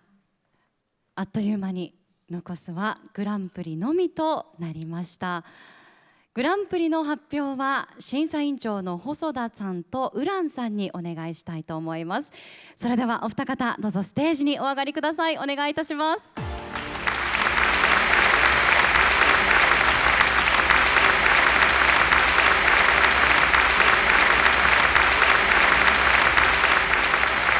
いよいよグランプリの発表です。先ほど発表した各部門賞の中で最もイノベーティブかつクリエイティビティに富んだ表現で YouTube 広告を活用し、マーケティング目標の達成につなげることに成功したキャンペーンを2023年の YouTube を代表する作品グランプリとして表彰いたします。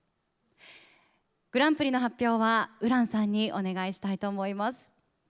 それではグランプリの発表です。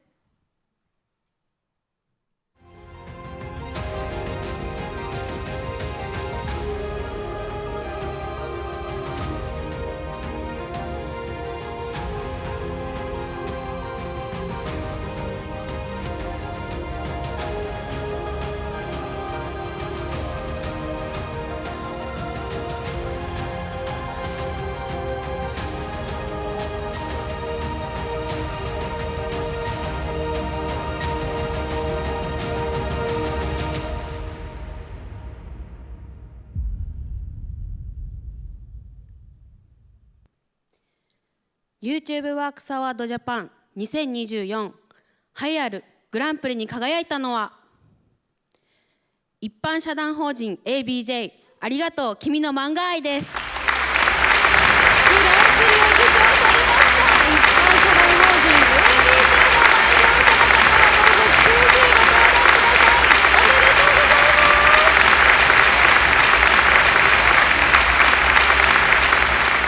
愛と感謝で正しい行動を促す素晴らしい発想の転換の作品でした。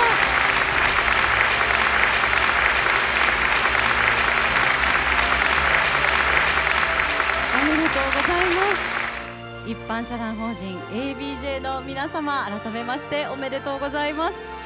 それではここで受賞作品の全編を上映させていただきます。こちらをご覧ください。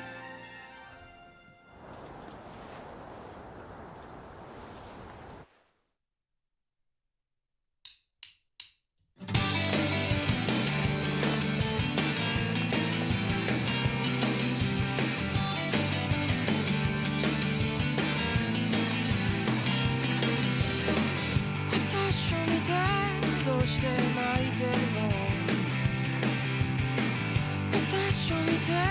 めっちゃ笑うじゃん。勘弁してよ。嬉しい嬉しい嬉しい嬉しい嬉しい嬉しい嬉しい嬉しい嬉しい嬉しいねえ信じて俺を幸せにしたんだ君がねえ信じて愛してるここにいたい君はそのままでいてねあの子のまま時が止まってしまえばいい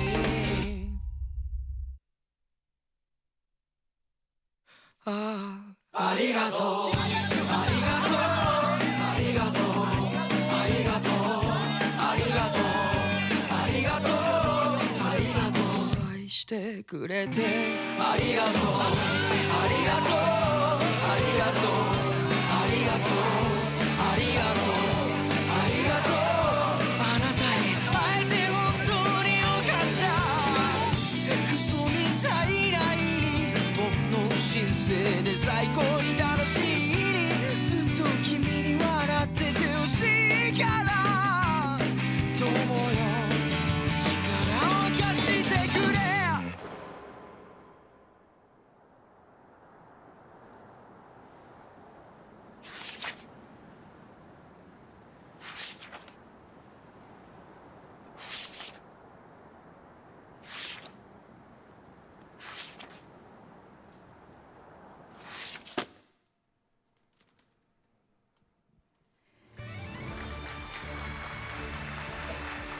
グランプリ受賞作品をご覧いただきました。そして会場からは大きな拍手が沸き起こっています。ありがとうという言葉の強さ、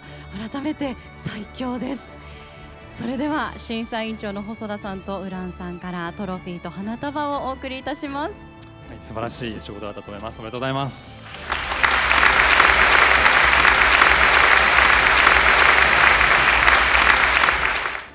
おめでとうございます。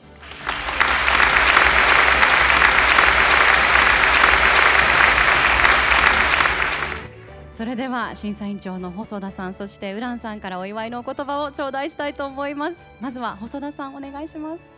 はい、楽しませることで結果を出すということを、一つの審査の柱にしてきたんですけれども、本当に今ネットを開くと、スキャンダルだったり悪口だったり妬みだったり、ネガティブなものがひたすら拡散される中で、やっぱりポジティブなものを広げる力があるんだと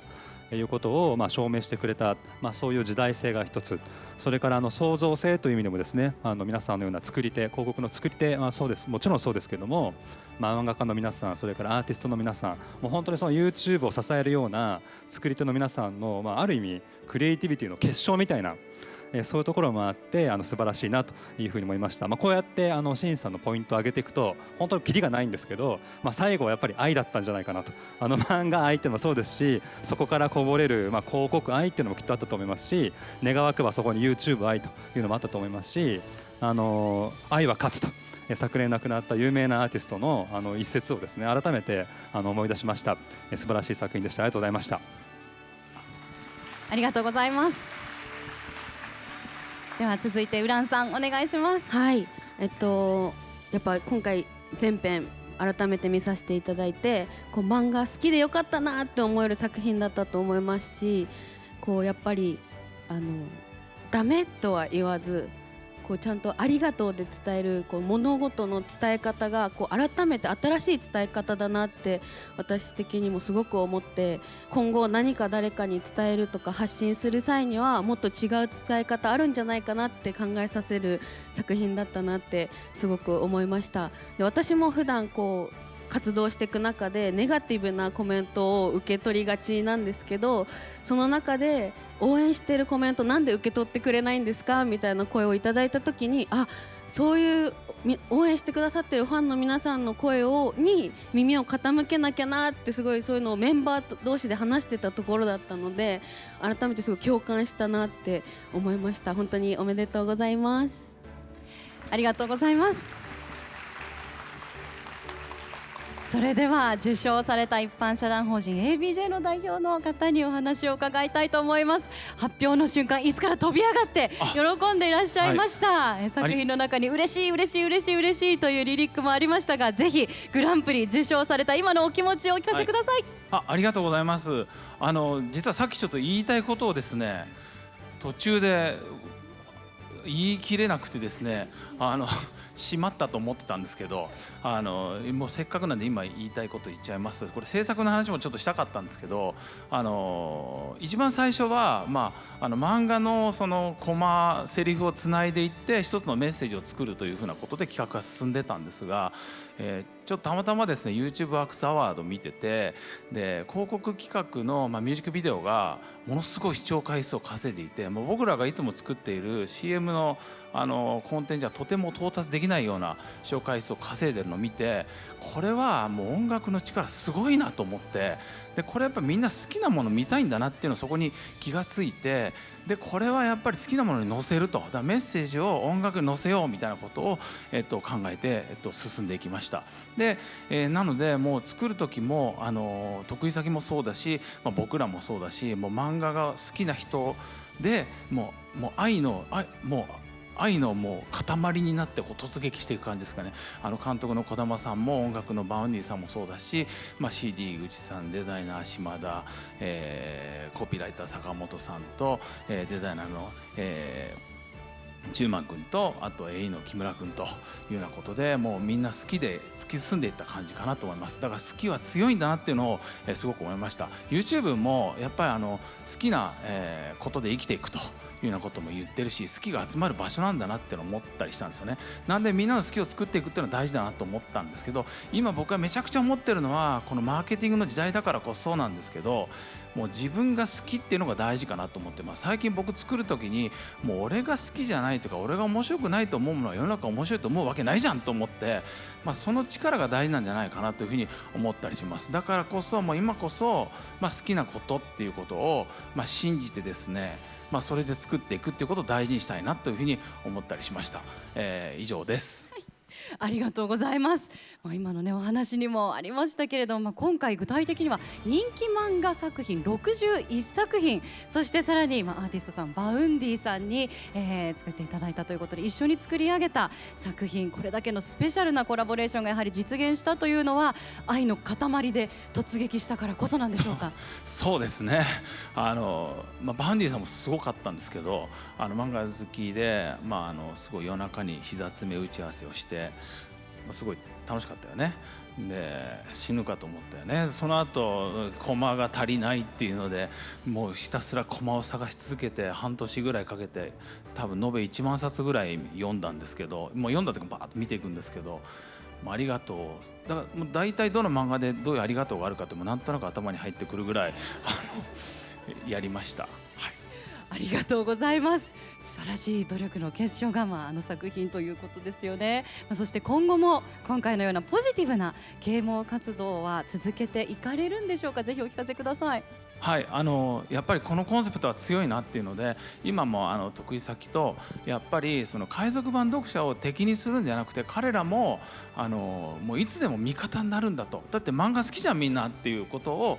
どう変えていくかと、アプローチが違うだけで、正規版を読むっていうことがもう漫画を好きなことだよっていうふうに変えていきたいっていう活動を、これからも続けようっていうふうに話をしております。ありがとうございます。まさに努力と愛と感謝が作り上げた素晴らしい作品と言えるんじゃないでしょうか。 YouTube ワークスアワードジャパン2024グランプリに輝きました一般社団法人 ABJ の皆様、そして各部門賞を受賞された皆様にぜひ今一度本日一番の拍手をお送りください。おめでとうございます。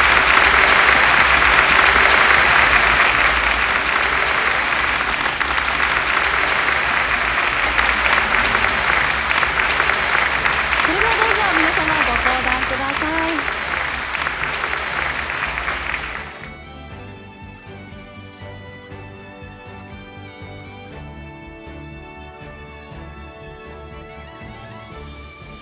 さあ、ウランさん、細田さん、今回はこのような結果となりました。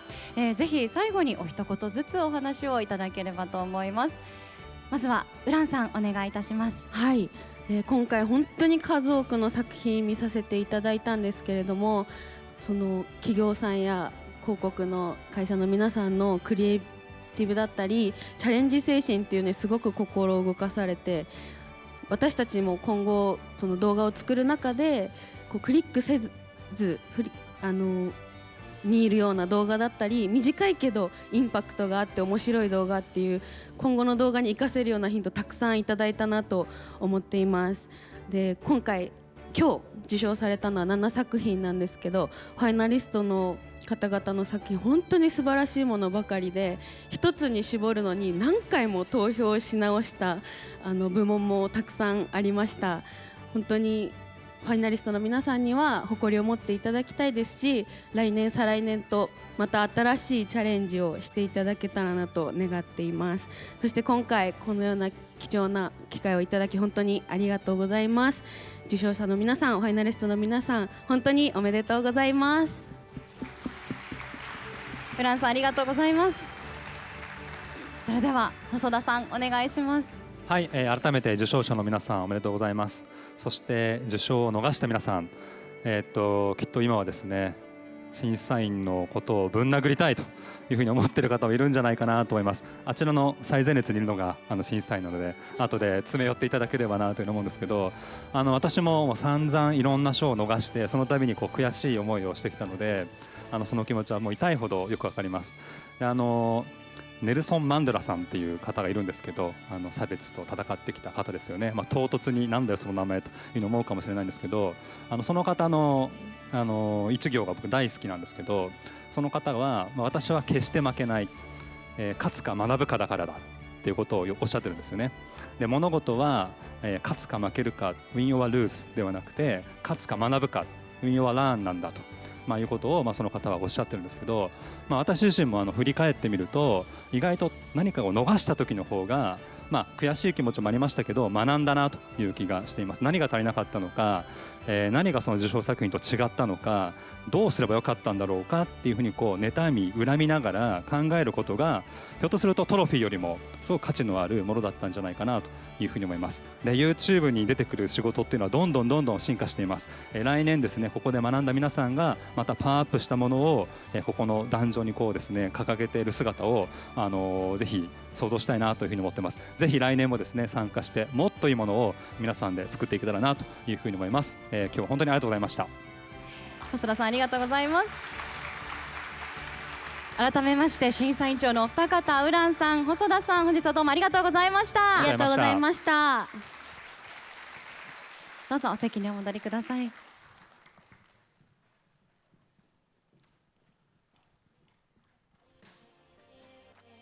さて今回発表いたしました受賞作品とファイナリストは Google のマーケター向けウェブサイト ThinkWithGoogle にてより詳しい解説とともにご紹介しています。ぜひ皆様ご覧になってみてください。なお情報公開時間は本日この後16時からとなります。そして次回の YouTube ワークスアワードジャパン2025の詳細ですが2024年10月に発表予定でございます。応募対象は2024年1月1日から12月31日までに日本国内に配信された作品です。これから YouTube に広告配信を検討されている方は今回発表されました作品ぜひ参考にしていただいて効果的な広告のプランニングにお役立てくださいませ。そして YouTube ワークスアワードジャパン2025へのご応募心よりお待ち申し上げております。以上をもちまして YouTube ワークスアワードジャパン2024授賞式終了とさせていただきます。皆様お付き合いいただきましてありがとうございました。ここからは16時20分まで休憩とさせていただきます。16時20分からは YouTube ワークスアワード審査員の皆様にご登壇いただきこちらのテーマについてパネルディスカッションを行います。どうぞお楽しみに。ここからは YouTube ワークスアワードジャパン2024の審査員の皆様にご登壇いただきまして審査員の視点から YouTube 広告についてお話をしていただきます。第1部のパネリストはアワードショーのプレゼンターを務めていただきました相沢様、塚田様、伊藤様、そして株式会社サンアドコピーライタークリエイティブディレクターの岩崎彩様、ワイデン&ケネディ東京のシニアコピーライター太田由美子様にご登壇いただきます。それでは皆様どうぞご登壇ください。拍手でお迎えください。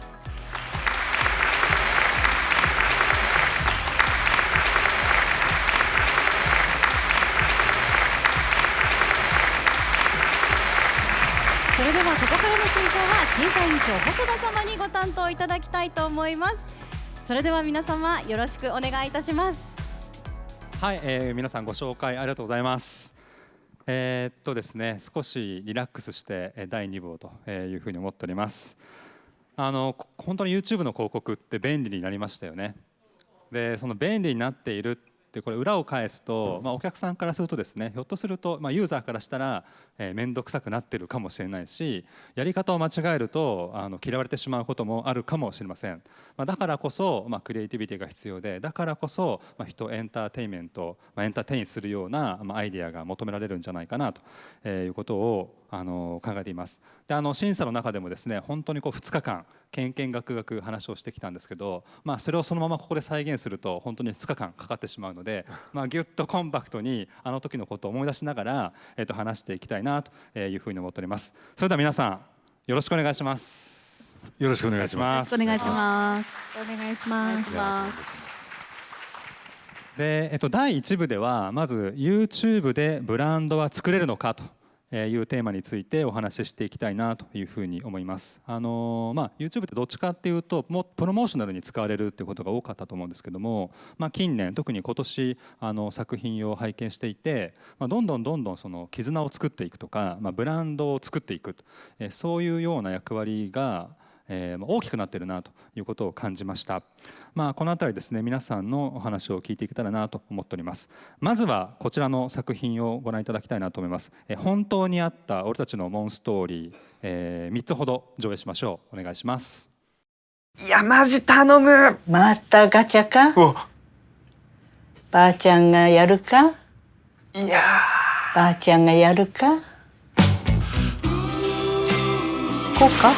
いいやつか。ねえお父さん、後で部屋来てくんない？え？部屋？マルチの部屋。ああ、モンスト。何？イエ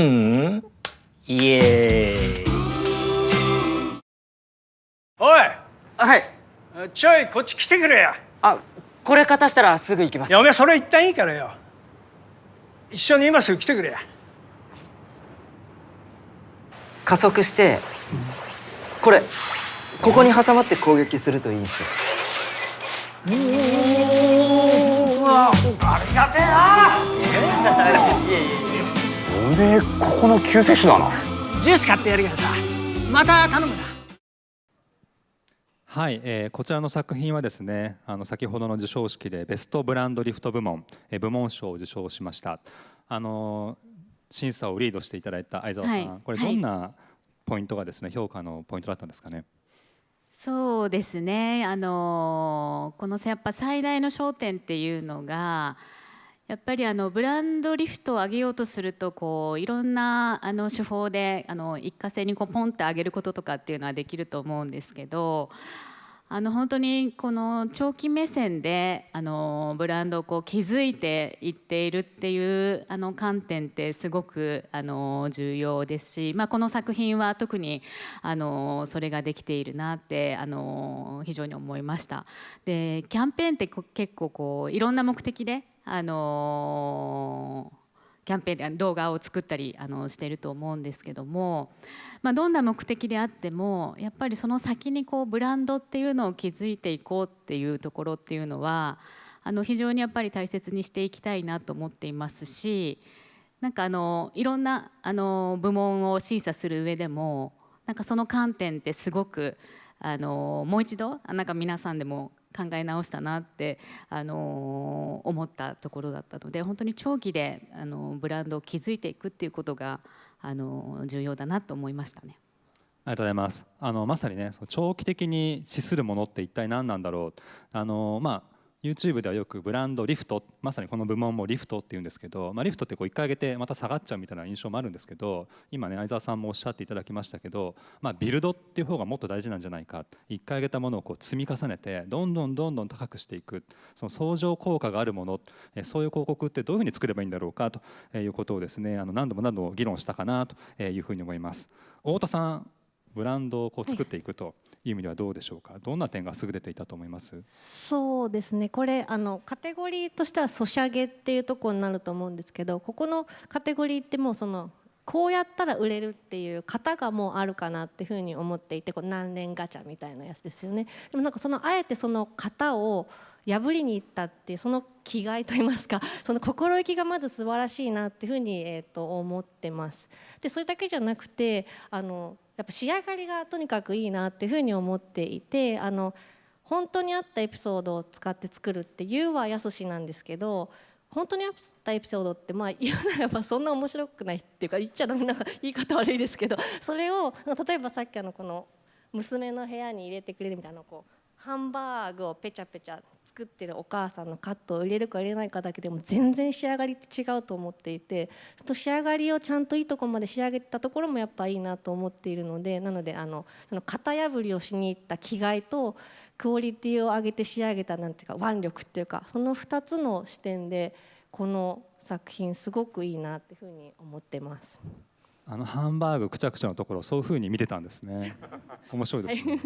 でも本当そうですよね。一歩間違えるとああいうリアルストーリーものって再現ドラマみたいになってどんどん安っぽくなって逆に共感がなくなっていくってパターンもありますよね。だからこそ本当にその CM とかでも培われてきたようなクラフトってこれからもすごく大事になっていくんじゃないかなというふうに改めて思いました。塚田さんいかがですか？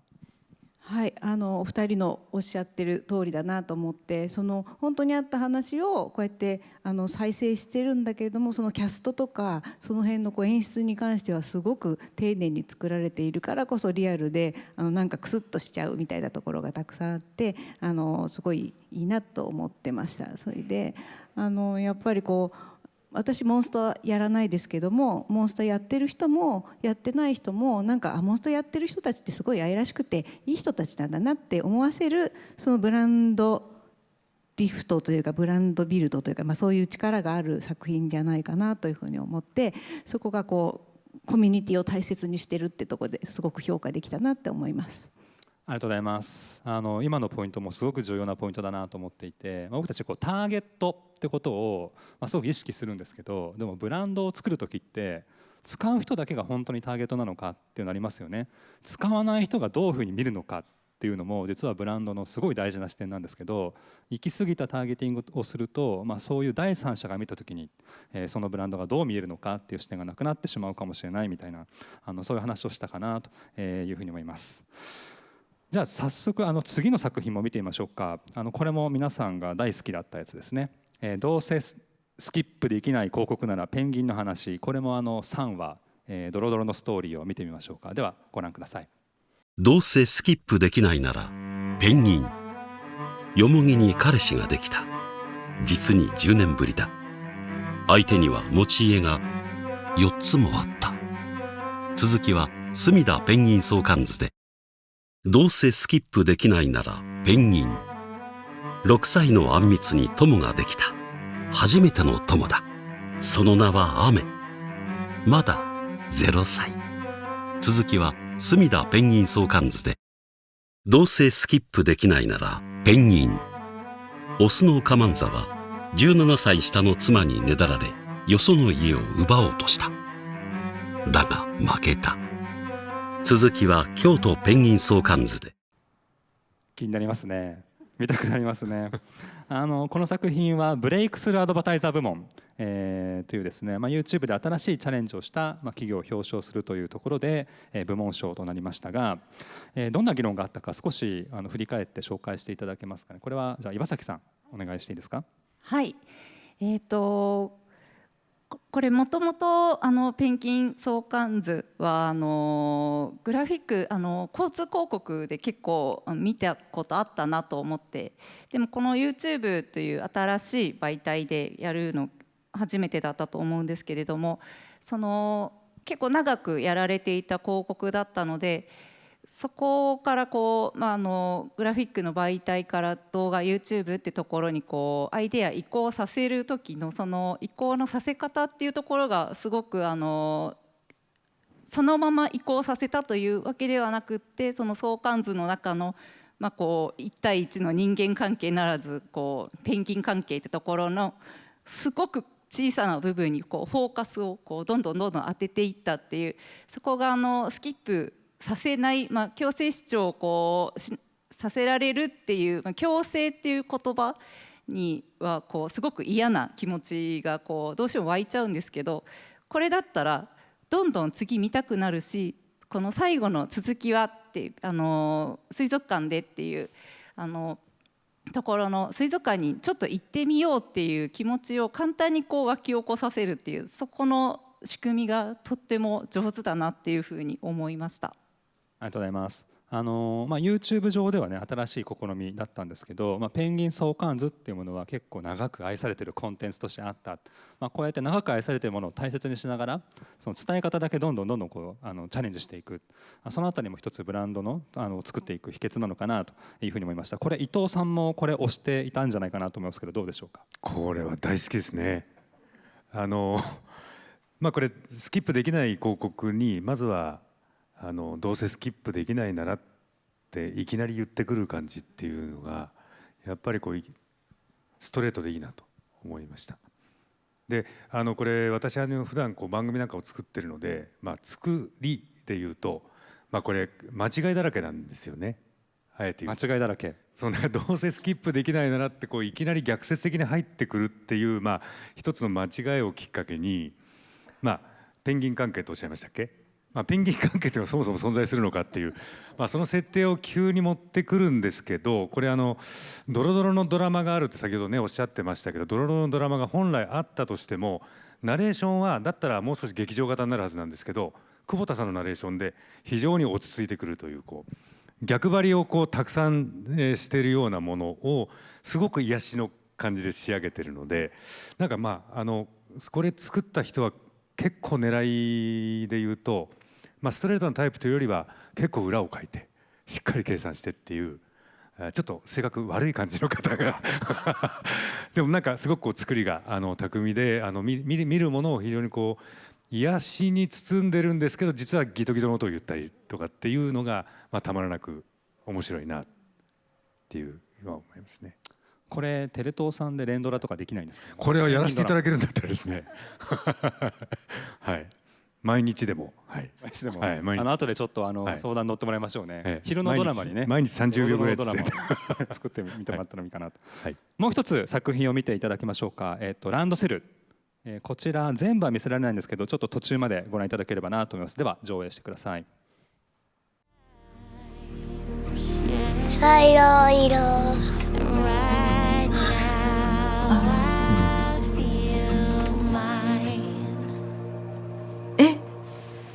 選んでもらったのは自分が使いたいランドセルではありません。そうなんですか。保護者の方が選んでほしそうだと思うランドセルを選んでもらいました。ママはね、ピンクのね、可愛いってね、いつも言うしそう思ってね、それのランドセルした。パパが好きかと思うだってかっこいいから、それが好きと思う。ちょっと泣きそうここのキラキラのところがママが好きそうかなって思いました。ママが好きすっぴりと思うね、ママ。お父さんこれが好きなと思ってたの。パパはお母ちゃんこことか好きかなと思う確かに次は本当に自分が使いたいランドセルを選んでもらいます。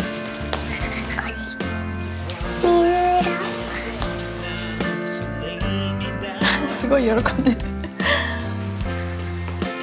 一番欲しいのこれ。早いな。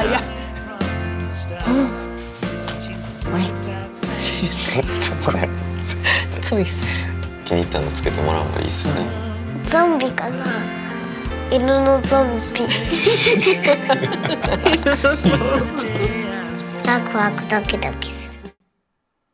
はい、これもうちょっと見たいですよね。もうちょっと見たいですよね。お家帰ってからですね、ご覧になってください。これ審査会の時のことを振り返ると、なんか最後の方は結構皆さんハンカチを目に当ててしくしく鼻をすする声が聞こえたりとかしていて、みんな泣いてましたよね。泣いてましたよね。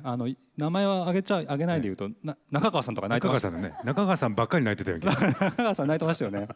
まだそれくらい人の心を、審査会っていうかなり冷静に審査基準とともに見る場でも人の心を動かしたっていうのはやはりすごいことだったかなというふうに思います。これも激論が交わされた作品の一つだったんですが、太田さん、これ愛された理由って何だったんですかね？そうですね、なんか私どこまでこれを冷静に見れたかって実は自信がなくて、この4月に小学校になった息子がいて、まさにこのランドセル選びって去年うちの中で割とホットトピックで、実際うちの息子もドラゴンの紋章がバーンみたいなのを欲しがって、で親としてはって思って、なんかやんわり普通のコンロに誘導したみたいなのがあるので、これを見てすごく胸が痛くなったっていうのがあって、ターゲットど真ん中で刺さったっていうのでちょっとご紹介したかったんですけど、なんかこれランドセル選びを超えて親と子の関係性をすごく考えさせられる作品になってるなってところで、みんなに愛されたんじゃないかなっていうふうに思っていて、なんですかね、親って自分の子供に自分の意見を持って選択してできる大人を育ってほしいっていうふうに思ってるんだけど、その足かせに実は親自身がなってるんじゃないかみたいなことをぐさっと刺さる、そんな作品になっていて、なのでコメント欄もそういう意味ですごく盛り上がっていたりするので、私個人のターゲットの思いだけじゃなくて、なんか幅広くその親と子の関係性を見つめ直す作品になったんじゃないかなっていうふうに思って、そういう意味で愛されたんじゃないかなっていうふうに感じてます。なんか感動とあとごめんなさいっていう気持ちですかね。なんていうか、はい、今からでもドラゴンのランドセルを買い与えてほしいですね。岩崎さんどうでしょうか。考えときますけど、はい、多分買わない。いや買った方がいいですね。買った方がいいドラゴンを。岩崎さんいかがでしょうか。はい、私も太田さんと一緒で、子供が4月に小学校1年生に上がってっていうので、やっぱりちょっと審査員というよりどうしてももう少し近い気持ちで見てしまったんですが、ただ先ほど受賞のコメントにもあったように、その親と子どものギャップっていうところにフォーカスを当てたっていう、そのオリエンに行き着いた、そしてこの動画制作に至ったっていうその流れが本当に一ブランドのその姿勢としてすごいなって本当に思いました。こういう問題がある、じゃあそこをブランドとしてどういうふうに捉えてユーザーの人に伝えると、もっとランドセルとその世の中の消費者との関係性っていうのがもっと近づくんじゃないかとか、そういうことがきっといろいろと話されてこの動画制作に至ったんだろうなって勝手に想像してるんですが、なんか大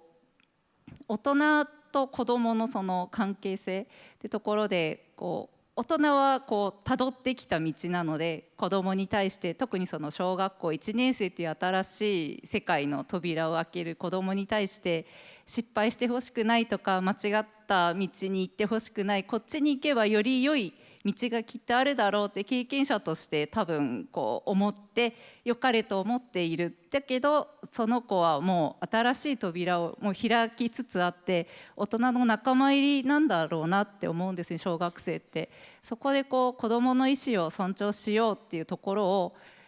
子どもの好きを大事にしようみたいな、そういうすごく一般的なコピーに落とすこともきっとできたと思うんですけど、そうじゃなくてちょっと秘密をどんどん解明させるような動画の作り方で、長尺なのに長く見させる工夫をすごいどんどんしていったっていう、そのプロが作った技ってところも素晴らしいし、クライアントさんのオリエンの技っていうところも素晴らしいなと思って、感心しかないです。はい、ありがとうございます。やっぱり皆さん熱っぽいですよね、この作品を応援するとき。でこれ審査会ではもう一つ議論になったポイントが、これ「Force for Good」っていうカテゴリーだったんですけど、これグッドのためだけじゃなくて結果的にビジネスにめっちゃ効いてるんですよね。なのでそれをこの部門で褒めるべきなのか、セールスリフトの方で褒めてもいいんじゃないかみたいな話があったんですけど、これ「Force for Good」なのか「Force for Good for Business」なのか、そのあたりどうですかね、相沢さん。そうですね、先ほどちらっとあったと思うんですけど、このYouTube 見ていただくともうすっごいコメントついてるんですよね。すごい量のコメントがついていて、結構コメントもすごい長文でして、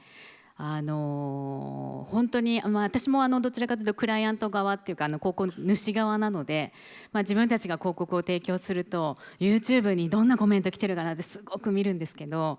多分セイバンさんはこれ見て本当にやってよかったなって思ったんだろうなと思うほど、すごくいいコメントがたくさんついてまして、で先ほど受賞のコメントにもあったように、なんか本当に私もこういうふうに買おうと思いますとか、多分周りからすごく言われているんだろうなっていうところが、なんか直接的な何個売りましたとか買いましたとかっていうことではなく、なんか買い方を本当にセイバンさんに教えてもらって、私もこういう買い方でランドセルを買っていきたいと思いますっていう直接的なそのビジネス貢献ではないんですけど、それもすごく企業としてはなんていうんですかね、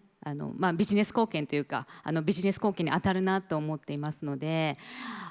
きっとセイバンさんのような買い方で買うといいよっていうのがどんどん広がって、結果的にビジネスにもいい影響が与えられた広告なんだろうなということを涙しながら冷静にコメントを全部見ておりました。はい。ありがとうございます。ここまでの議論をですね、一回まとめておきましょう。ブランドをリフトするってだけじゃなくて、ビルドしていくっていう時に何が大事なのか、ある意味ブランドを作るというのは当たり前なことかもしれませんけど、YouTube っていうのはなかなか難しかった、一貫性ですよね。ずっと同じことをある種同じ哲学のままやり続けていくということ、それから他にはない独自なものがあること、例えばランドセルのように他者が持っていない視点で何かを言い続けること、そして共感するというこのモンストのねリアルストーリーでやったように共感の種をどこに持っていくのか、それをリアルでやるのか、それをクラフトでどう高めるのか、こういうふうにですね大体3つぐらいあるとまとまった感じが出るんですよね。だけどこれを一言で言うなら一体どういうことなんだろうというのもみんなでちょっと考えてみました。簡単に言うとですね、もう一回出会いたい広告なのかどうかっていうのを多分作ってる皆さんと一緒に振り返ってみる。これ2回見てどう思いますかと、3回見てまだ見たいと思えるかどうかっていうすごくエモーショナルですけど、こういう基準はとても大事なのかなというふうに思っております。じゃあ次のテーマいきましょうか。今ブランドの話をしましたけども、今度広告はコンテンツになり得るのか、コンテンツを超えるような広告になり得るんだろうかというところを考えていきたいなというふうに思います。でここではですねグランプリを受賞した「ありがとう君の漫画愛」、それからベストセールスリフト部門で部門賞に輝いた「メンジャラスラブ」をピックアップしたいなというふうに思います。でありがとう君の漫画愛というのは、先ほど全編見ていただいたので動画は割愛しますけども、この作品、コンテンツとしても成立するんじゃないかというふうに思うんですけど、塚田さんこれどういうところが実際審査会評価されたんでしょうか。はい、先ほどもちょっと申しましたけれども、やっぱりこの普通だったらやめようよっていうネガティブなアプローチをやってくれてありがとう、読まないでくれてありがとうって一回りした逆さまのアプローチを戦略としたってところがまず本当に発見だったなと思っていて、それを最終的には今日も海賊版を読みませんでしたってつぶやくことで、自分だけじゃなくて周りの人も巻き込んでそういうムーブメントを起こしたっていうところが本当にコンテンツとしてすごくクリエイティブのパワーを最大限に引き出しているところなのかなと思います。かつやっぱりこれはもう私も何度も見たくなるっていうか、もうそれこそ何度見ても泣けてくるっていうかもう好きな一コマ一コマがもういっぱいある上にバウンディの曲もあって、もうなんかもう見た目と音とでもってもやられちゃう感じが最大限にあるという感じなので、これはやっぱり YouTube っていう好きなものを見たい人たちが集まる場においてすごく最強のコンテンツになってるんじゃないかなって思いました。さっき受賞者の方がもともとは音をつけない想定もあったって、おっしゃってましたけど、やっぱ音はあった方が、音楽あった方がやっぱ強い。そうですね。もうそこの発見がもうまず最初のポイントとして大きかったなと思いますね。すごく。ありがとうございます。相沢さんいかがですか。そうですね、先ほどもこれ60作品でしたっけ、60作品ぐらいの有名タイトルで出来上がってるって言ってたんですけど、やっぱりなんかそれに付随する漫画家さんも一緒に共感して作られたんだなっていうところが本当に見て感じられて、今日細田さんも愛って結構おっしゃってましたよね。恥ずかしいですよ、そう改めて言われると恥ずかしいんですけど、タイトルが愛なんで。そうですよね。思わず言わざるを得なかったんですよね。先ほどの受賞コメントからも本当に漫画への愛っていうのがすごい感じられてですね、見ててわ羨ましいな、なんか私もこういう広告を作ってみたいなって思った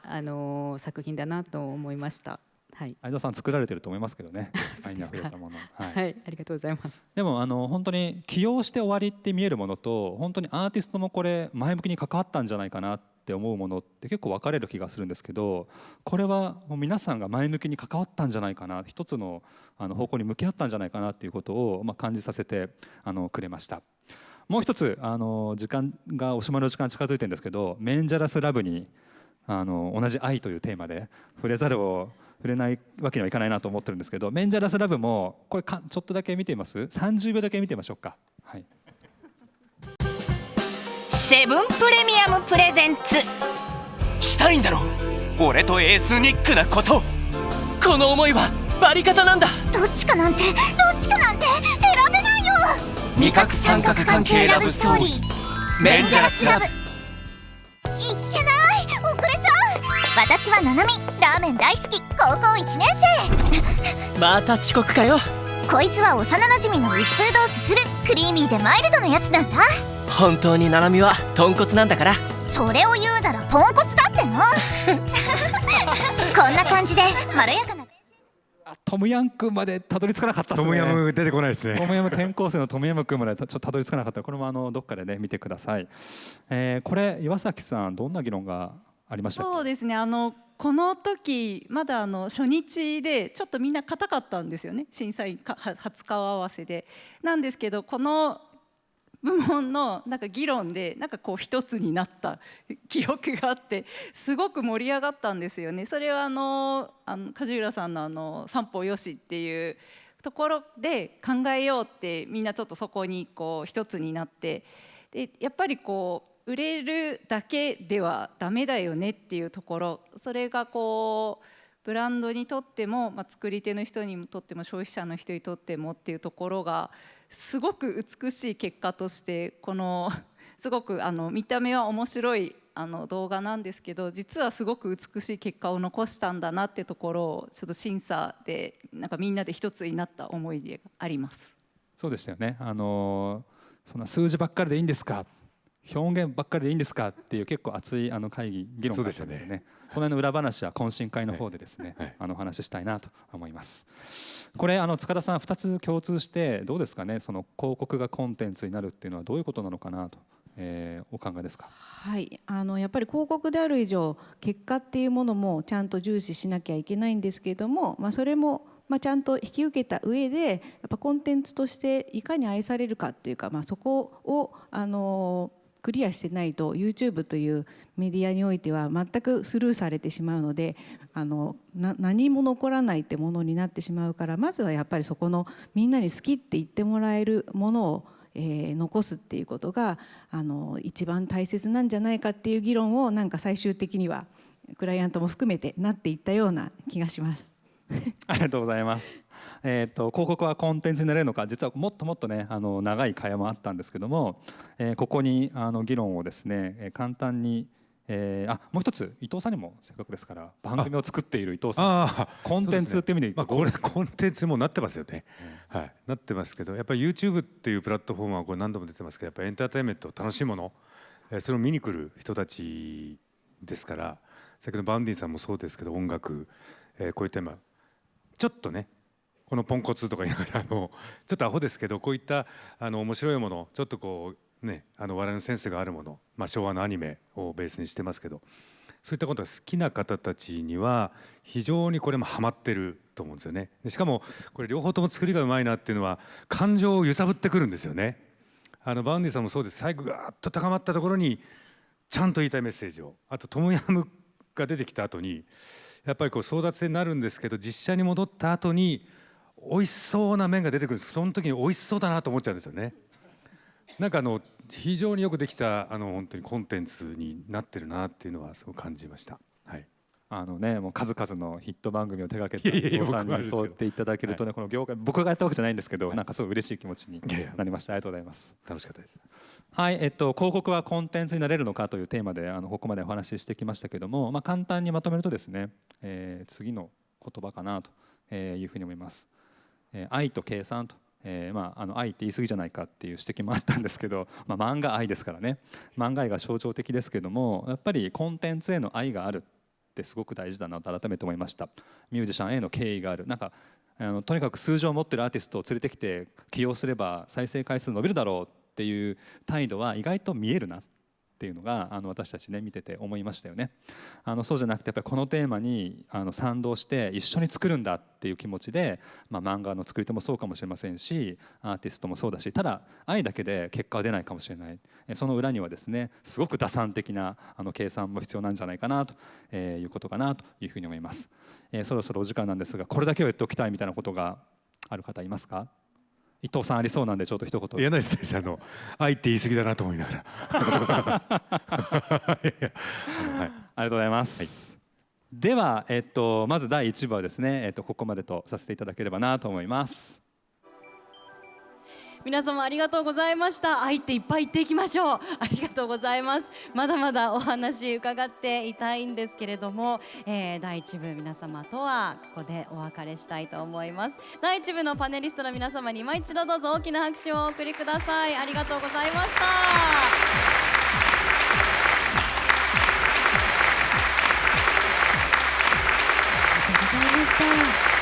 細田さん、審査の現場ってああいう感じでいろんな意見交換したり白熱したり話し合いが行われてるんですね。そうなんですよね。最初どなたかおっしゃってましたけど、ちょっと硬くて、はいはい、なんですかね、杓子定規な議論が続く時間が最初あったんですけど、途中一回揉めまして。何を YouTube の広告にするべきなのかって少し揉める瞬間が、いい意味でですけどね、いい意味でその対立する瞬間があって、でもそれを議論したからこそその後すごく審査が盛り上がって、こういう立場の違いを超えた議論がもっともっと必要だったなというふうに感じましたね。確かにいろんな意見がいる方が集まっているからこそ、なんかそのジャッジの信憑性というのも信頼性も高まっていきますよね。手さん、ここまですごく冷静に仕切ってきましたけど、いろいろご覧になってて、何か気になるものとかありました？いや、もう冷静に見えましたか？全然初めて見た時はもうセイバンさんでも泣きましたし、漫画愛でも泣きましたし、漫画愛に私パッと見だけでも12作品大好きな作品入ってたんですよ。いや、すごいですね、そのカウント力。カウントしました、61のうちの12はもう大好きで、他も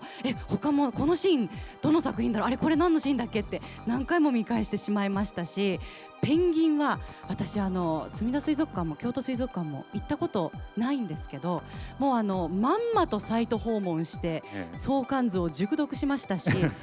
すみだ水族館はうちから何分で行けるなってアクセスまで確認してしまいましたので、ぜひ行ってみてください。はい、すごいですよね。相関図も本当に細部にわたるまで結構見応えがあるので、ちょっとドラマ化のお話ありましたけど、本当にそんじょそこらのドラマよりドロドロしたペンギンドラマがね渦巻いているので、関係図から見るとね、相関図から、ぜひドラマ化検討していただきたいなと思いましたし、 YouTube 広告をきっかけに行動が変わるってこういうことなんだなっていうのも改めて思いました。素晴らしいあれですね、お手本台本にあったかのような会話を今してましたよね。ないですないです。素晴らしいです。ありがとうございます。とんでもないです。さあ、いや白熱した、トーク続きましたが、この後もまだまだございます。ここからは第2部、突入してまいりましょう。第2部のパネリストはアワードショーのプレゼンターを務めていただきました中川様、中田様、森田様、そして審査委員長ウラン様にご登壇いただきます。皆様どうぞご登壇ください。拍手でお迎えくださいませ。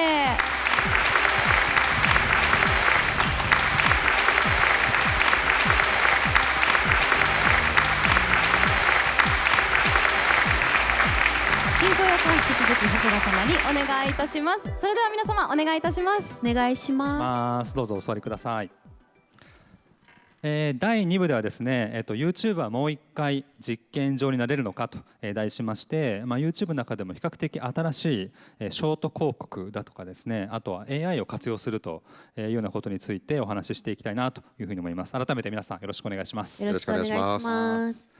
まずは YouTube ショート広告の始め方というテーマで話していけたらなというふうに思っております。ショート動画は今回初めてアワードの中にカテゴリーに入ってきたわけですけども、私も含めてきっと多くの方がショート動画の正解ってどこにあるんだろうっていうのをまだまだ模索しているところなんじゃないかなと、ある種カオスのような状態になってるんじゃないかな、だからこそ面白いんじゃないかなというふうに思うんです。今年から新設されたショート部門審査委員長を務められた中田さん、どうでしたか、審査を務められて。そうですね、本当にさっきも言ったんですけど、本当にいろんなチャレンジが正解のない中出てきたというところで、なんでしょう、我々は審査っていう、審査は最終的にはさせていただいたんですけど、学びながら審査員も本当みんな勉強させていただきながらやらせていただいたという中で、やっぱりショートの、で接触するユーザーと他の YouTube の目で多分接触するユーザーって全然生態系が違うというところで、その特性をやっぱりいかに捉えた上で、ブランドのメッセージをちゃんと載せて伝えれるかっていう観点ですごく見させていただいていて、本当にいろんなチャレンジの中で素晴らしかったどの作品も素晴らしかったんですけど、サントリーさんのやつがやっぱり音テンポとか特性の理解とか、あとはその中でちゃんとブランドメッセージをちゃんと伝えているというのが、その辺に関してやっぱりちょっと素晴らしかったなというところで最終選ばせていただいたと、そういう形でしたね。ありがとうございます。今触れられた部門賞を受賞されたサントリーサントリーさんのウーロン茶の広告ですね。ちょっと見てみましょうか。3本、上映してください。美味健康乌龙茶，お腹の脂肪を減らすサントリー乌龍茶。美味健康乌龍茶，お腹の脂肪を減らすサントリー烏龍茶。美味健康乌龍茶，お腹の脂肪を減らすサントリー烏龍茶。はい、これ中川さん、こちらいかがでしたか？はい、もう本当に率直に最初家で審査してたんですけど、その時にただただ笑ったっていうのが最初の反応でしたね。もうすごいインパクト強くて見させる力もすごく強いですし、で一方で広告として冷静に見るともうボトルパッケージボーンって真ん中に出すし、ウーロン茶って何回も言ってるしっていうので、いわゆる広告で伝えたいメッセージは抑えてるんだけれども、フックがものすごく強いと。で個人的にこれすごいいいなと思ったのは、ショートじゃないと成立しないというか、逆にこのトーンで1分間の動画になったら多分誰で結構見なくなるかなと思うので、そのショートであるがゆえに面白さ、ちょっと世代バレちゃいますけどバカパクみたいな感じの、ところが、それはもろバレですね今の今のはバレちゃいますね。思いました。ありがとうございます。でも本当に結構ザ広告をしてるんですよね。もちろんコンテンツはクリエイターが作ったものがあるんですけど、ずっとウーロン茶って歌ってる、こういうでもこのザ広告みたいなものっていうのはウランさんとか普段このショーツ、このジャンルでたくさん見られる中でどうでしたか？この動画その Z 世代の若い子向けに作られているキャンペーンっていうことだったんですけど、やっぱ若い子すごいショート動画に慣れてるので、やっぱ見やすいとか、そういうパッと目に留まるもの、もうすぐポンポンポンポンいっちゃうので、見やすい動画なんだけど目に留まるものってすごい難しいなっていうのはやっぱ作る側からしても難しいので、こういうインパクトのあって面白いっていうのはやっぱ見入っちゃいましたね。もう普通に止まってなんだこれみたいな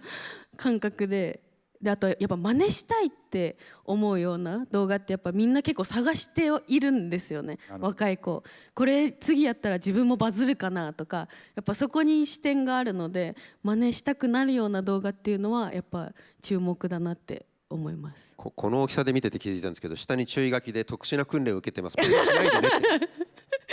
ちゃんと訓練を受けてやってたんですね、皆さんでもね、こんな大きな鍋は触れなくても、なんかね、もっと小鍋でもやりたいな、フライパンでやりたいなってもちろんなったんじゃないかなと。冒頭でも見たいの最上級って今、もっと見たいじゃなくてやってみたいなんじゃないかって話をしましたけども、これせっかくウランさんいるんで伺うんですけど、まず最初にこの目を止める工夫、親指を止める工夫っていうのはどういうふうなことされてるのかってありますか？秘密。そうですね、やっぱ驚きとか、みんながなんだこれって思うものを一番最初に持ってくるというか、結果だったりとかを先に見せて、その経過はどういうふうに作られているんだろうって言って止めてもらうっていうところがやっぱ大事かなって思ってるので、そのドッキリとかだったらもう驚いてるシーンを先に見せちゃうとか、そういうのは心がけてやってますね。これ中川さん、結構そういうのって僕たちやってこなかったですよね、マス先生の時代からしたら。そうですね、どっちかっていうと仕事でも起承転結で話作れて教わった世代なので、なんかそれの本当に真逆でオチ先に見せて、でそこの中身見せていくっていうのはすごく個人的にも新しいし、あ、そうなんだって今思いました。やっぱそれがショートならではかなと思って、ロングだとやっぱりその起承転結というかストーリー性があって、最後にドーンって見せる方がやっぱその後なんだろうっていう気持ちに持っていけると思うんですけど、そのスクロールしやすいっていう部分でやっぱ止めてもらうには一発目のインパクトがないとされちゃうんじゃないかなって思って、やっぱ作り方が全然違うなって思います。ありがとうございます、もう一つ見ていただきましょう。惜しくも部門賞にはならなかったんですけども、最後競っていった作品の一つに日産とディッシュのコラボレーション企画、ドライブレターというのがあります。こちら上映してみましょう。この動画はイヤホンをつけてみてくださいね。お願いします。よろしくお願いします。ワン、ツー、ワン、ツー、ワン、ツー、スリー、僕は夢を見てる、そんな勇気を乗せたいって字をかけるよ。君と夢を見たい、そんなかっこ悪い話で絶対笑かすさ。イエーイ、イエーいいよ。 MV 見てね。 MV。はい、こちらさっきのウーロン茶と比べるとある種真逆とも言えるというか、広告っぽさを排除している、コンテンツにトライしているようにも見受けられるんですけども、中田さんこちらどういう評価だったかな。どうでした？そうですね、細田さんの冒頭のプレゼンにもあったと思うんですけど、そもそもやっぱ YouTube ってやっぱエンタメメディア、エンターテインメントを楽しむための広場であるというところがあって、そこをやっぱりこう捉えられた、設計されているクリエイティブコンテンツ、クリエイティブっていうのはやっぱ見られるし、捉えてないものは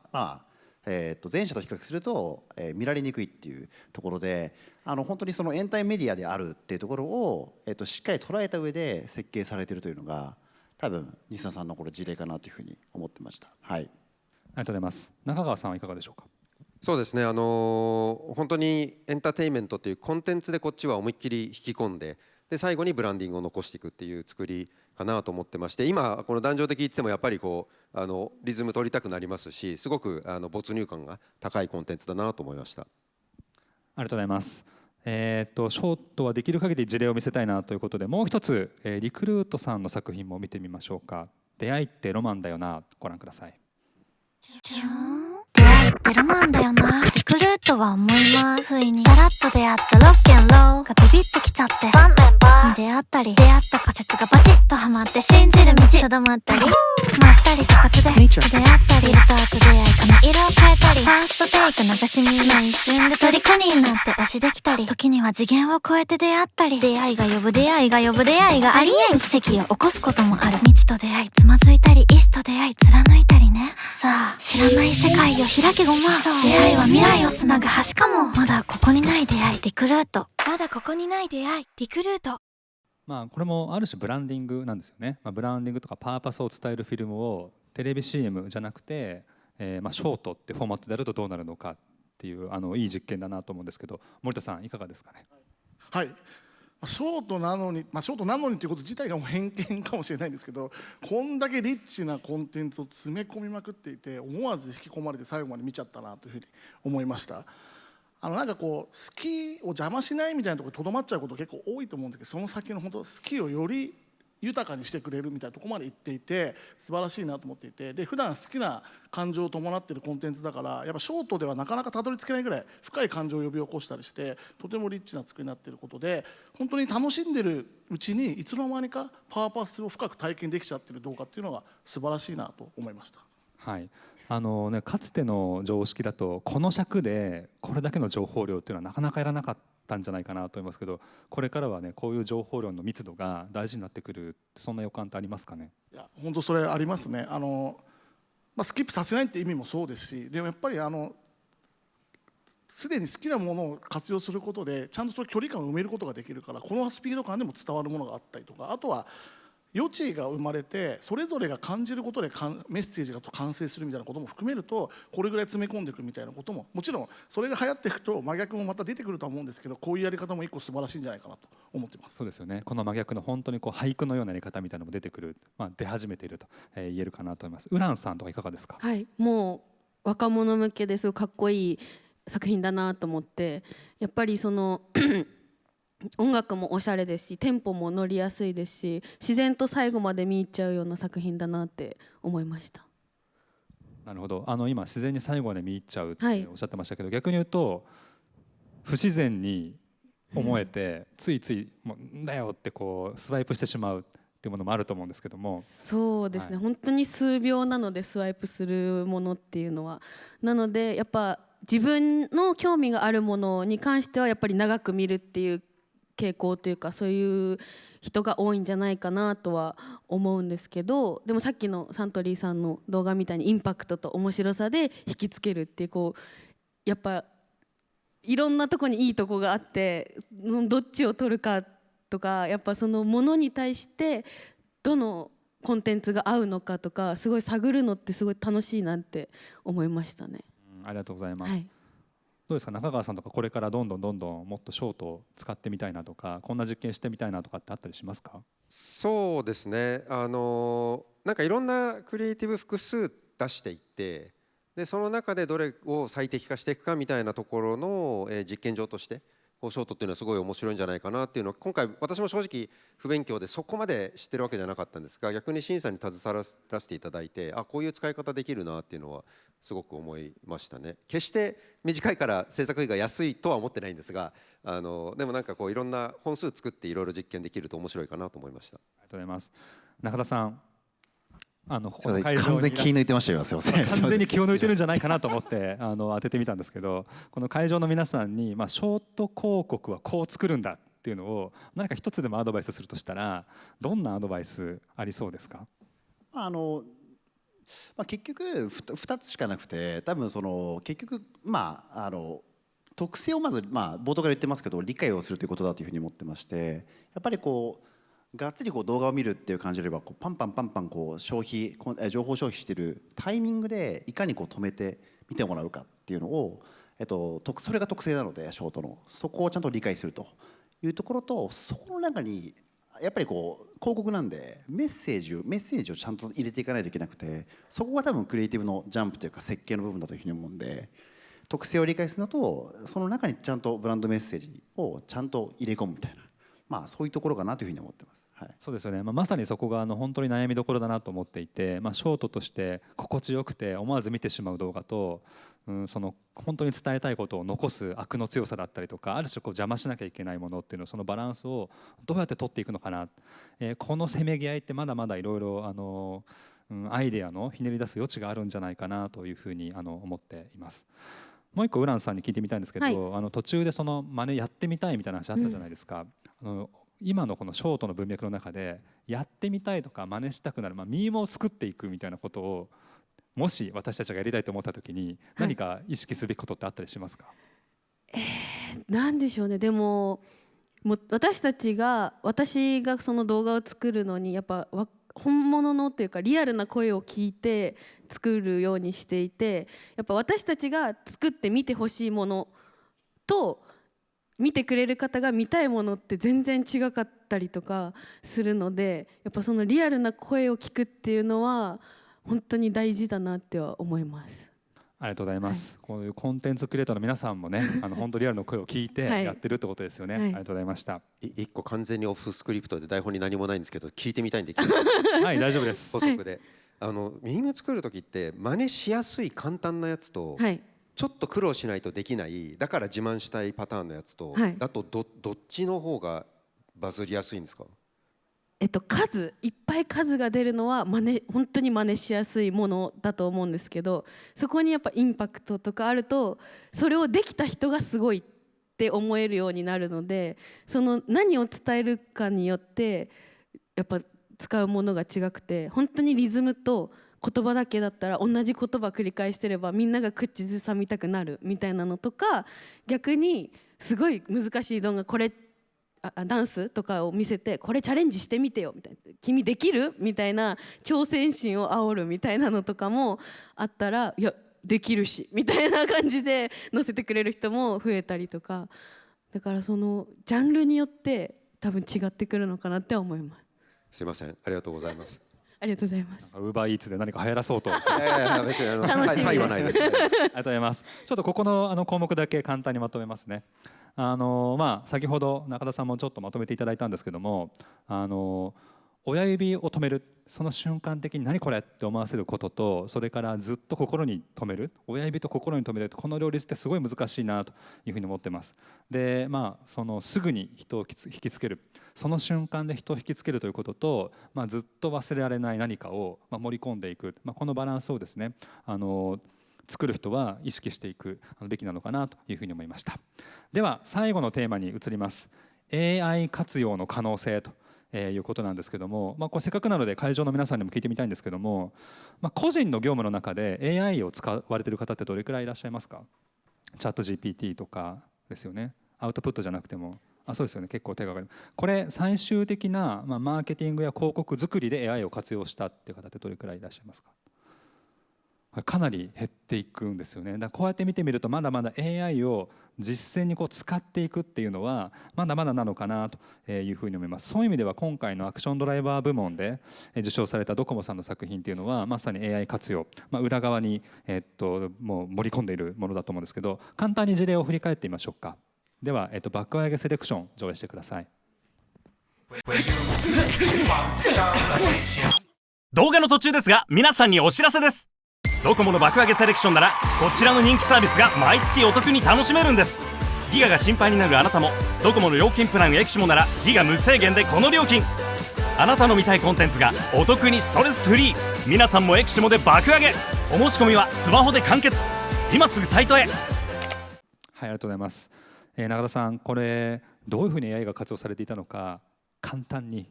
分かるように教えていただいてもいいですか？これめちゃくちゃ難しいんですけど、っていうかそもそも今日僕朝私服だったんですけど、わざわざ着替えてたんですけど、いろんな理由があって、この格好すげえ AI 詳しくなさそうじゃないですか。なんか大丈夫かなと思いながら今からすみません喋るんですけど、ドレスコードに唯一正しくいらっしゃる。そうですね、すごい真面目な部分が出ちゃったなと思ったんですけど、気がついたのが AI の話するんだなというふうに今思い出しました。真面目に言うと、この事例だけじゃないんですけど、ドコモさんの人間がやっぱりAI を活用しながら、制作をした事例です。でこれどこに AI を使ってるかというと、撮影タイミングで、撮影させていただく際にこの素材とかこのクリエイティブっていうのがどれぐらい広告効果があるのかっていうのを我々は事前予測するんですけど、そこの事前予測っていうところにまず AI を使ってるという感じが、このドコモさんの事例も含めて我々が今やってる AI 活用になってます。撮影時っていうのはどういうことなんですか？企画はまず人が作るんですけど、その、例えば、根底みたいなものをベースに撮影を実はさせていただくと。で撮影するタイミングで、簡単に言うとカメラと AI がつながっていて、この素材がどれぐらい、いい素材か、要は広告が高いのかどうかっていうのを予測しながら撮影してるんですね。なんでそこでいわゆる AI の予測エンジンが効いてるという感じです。じゃあアングルを探りながら50点、60点、90点、3点みたいなふうにどんどんなっていくのを、ライティングとかいろいろ調整しながらスコアを上げていく、ゲームみたいな作り方をされてるってことですか？おっしゃる通りですね。制作環境の DX っていうのもそれであるし、あとは質を上げるっていうところももちろんオリジナリティなものってAI から生まれないんですけど、人から生まれるというふうに思っていつつ、それが人間がやっぱその AI を使いながらバンインターネットの環境に合わせて作っていくっていう時代に、我々としては必ずなるというふうに思っていると。ありがとうございます。これ森田さんいかがですかね？これ本当に一クリエイターとしてかなり悩んで、逆に言うと考えるいいきっかけになったんですけど、そもそもはクリエイターなんで AI を食わず嫌いは嫌だから超勉強はしてるんですけど、でも一方で全面的には信頼するってところになかなかいかない中で、皆さんといろんな議論を重ねて考え方が変わってきて、今ちょっと撮影の時のいいアングルかどうかみたいなことはちょっと自分の感覚を信じたいなみたいなこともあったりとか、でもあるいは逆に言うと今回の事例でもYouTube を見てる人がどんなものを好きなのかみたいなことをちゃんと傾向を分析してくれるみたいなこととかであると、正しいスタート地点をクリエイターにくれるっていうことだと思うんですよね。で全然違うスタート地点でいくらクリエイティブジャンプしてもあんまり意味がなくて、きちんと正しいスタート地点をちゃんと与えられてれば、そこであとは心を動かすとか届ける部分にクリエイティブジャンプをクリエイターがプラスしていくというのはとてもポジティブだなというふうに思っていて、なのでAI とAIVS 人間でもないし、 AI か人間かの選択じゃなくて AI と人間がクリエイターが相乗効果で新しいものを生み出すっていう可能性をすごく示唆してもらったなと思って、ちょっと考え方がいい意味で変わったなっていう事例でした。そうですよね。カメラマンのそのアングルって長年の経験と勘でなんかいいっていう、このなんかいいとか長年の勘とかをスコアリングするということを考えると、一気にアマチュアの人がプロになれるみたいな、新しいクリエイティビティの発揮の仕方みたいなものも生まれてくるかもしれないなというふうに思ってます。中川さんはね、普段からいろいろ AI を活用されていると思うんですけど、それをマーケティングに生かしていくという意味においてはどういうお考え方をお持ちですかね？そもそも AI 自体がこう生成 AI が流行り始めてからすごい口の葉に上るようになったかなと思うんですが、もともと AI 自体はそんなに目新しいものではなくて、ずっと我々の生活の中では根付いているものかなと、いわゆる広告の出し分けもそうですし、天気予報もそうですし、渋滞予測で空港のリムジンバスとかも有名な話ですけどAI 予測してるとか。ただ、生成 AI っていうものが出てくることで使える人の裾野が広がったっていうのがここしばらくの事象かなと思ってます。で今2人がおっしゃってたのはまさにその通りだなと思うんですけど、基本的に過去振り返ると新しいテクノロジーが進化した時って何が起こるかっていうと、いろんなことが民主化されていく、ことかなと思ってます。例えば YouTube が、ある前は本当にテレビとか、そういう一部の人しかできなかった情報発信、動画発信というものが誰でもできるようになりましたよと。で同じように AI も今の話じゃないですけど、もう十何年の経験を持つカメラマンしか撮れなかったカットの角度が AI と使うことによって、もう少し、私には無理かもしれないですが、5年目ぐらいの人でもできるようになったよと。ということで、なんかよく AI は人間の仕事を奪うのかとか、特にマーケティングだとクリエイターの仕事を選ぶのかとかいう記事とかも見ますけども、個人的にはそっちに進むというよりも多分裾野がどんどん広がっていって民主化されていって、よりいろんな人が携われるようになっていくっていう方向かなと思ってますね。まさしくその通りだなというふうに思ってまして、僕ら10年ぐらい AI を栽培地としては研究してきたんですけど、もう初期段階から人は超えないっていうふうにもう僕ら的には考えとして超える可能性はあるんですけど、多分ないっていうふうに思ってまして、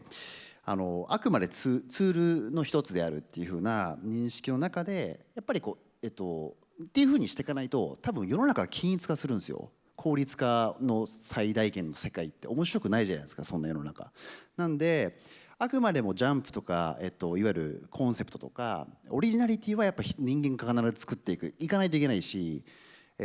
そこは AI にはできないっていうふうに作ってる側からしても思ってるんで、ただトップクリエイターさんも今日もすごくたくさんいらっしゃってると思うんですけど、トップクリエイターさんが AI を理解して AI をどうやって使ってよりいいアイデアを出すために効率化していくかみたいな話は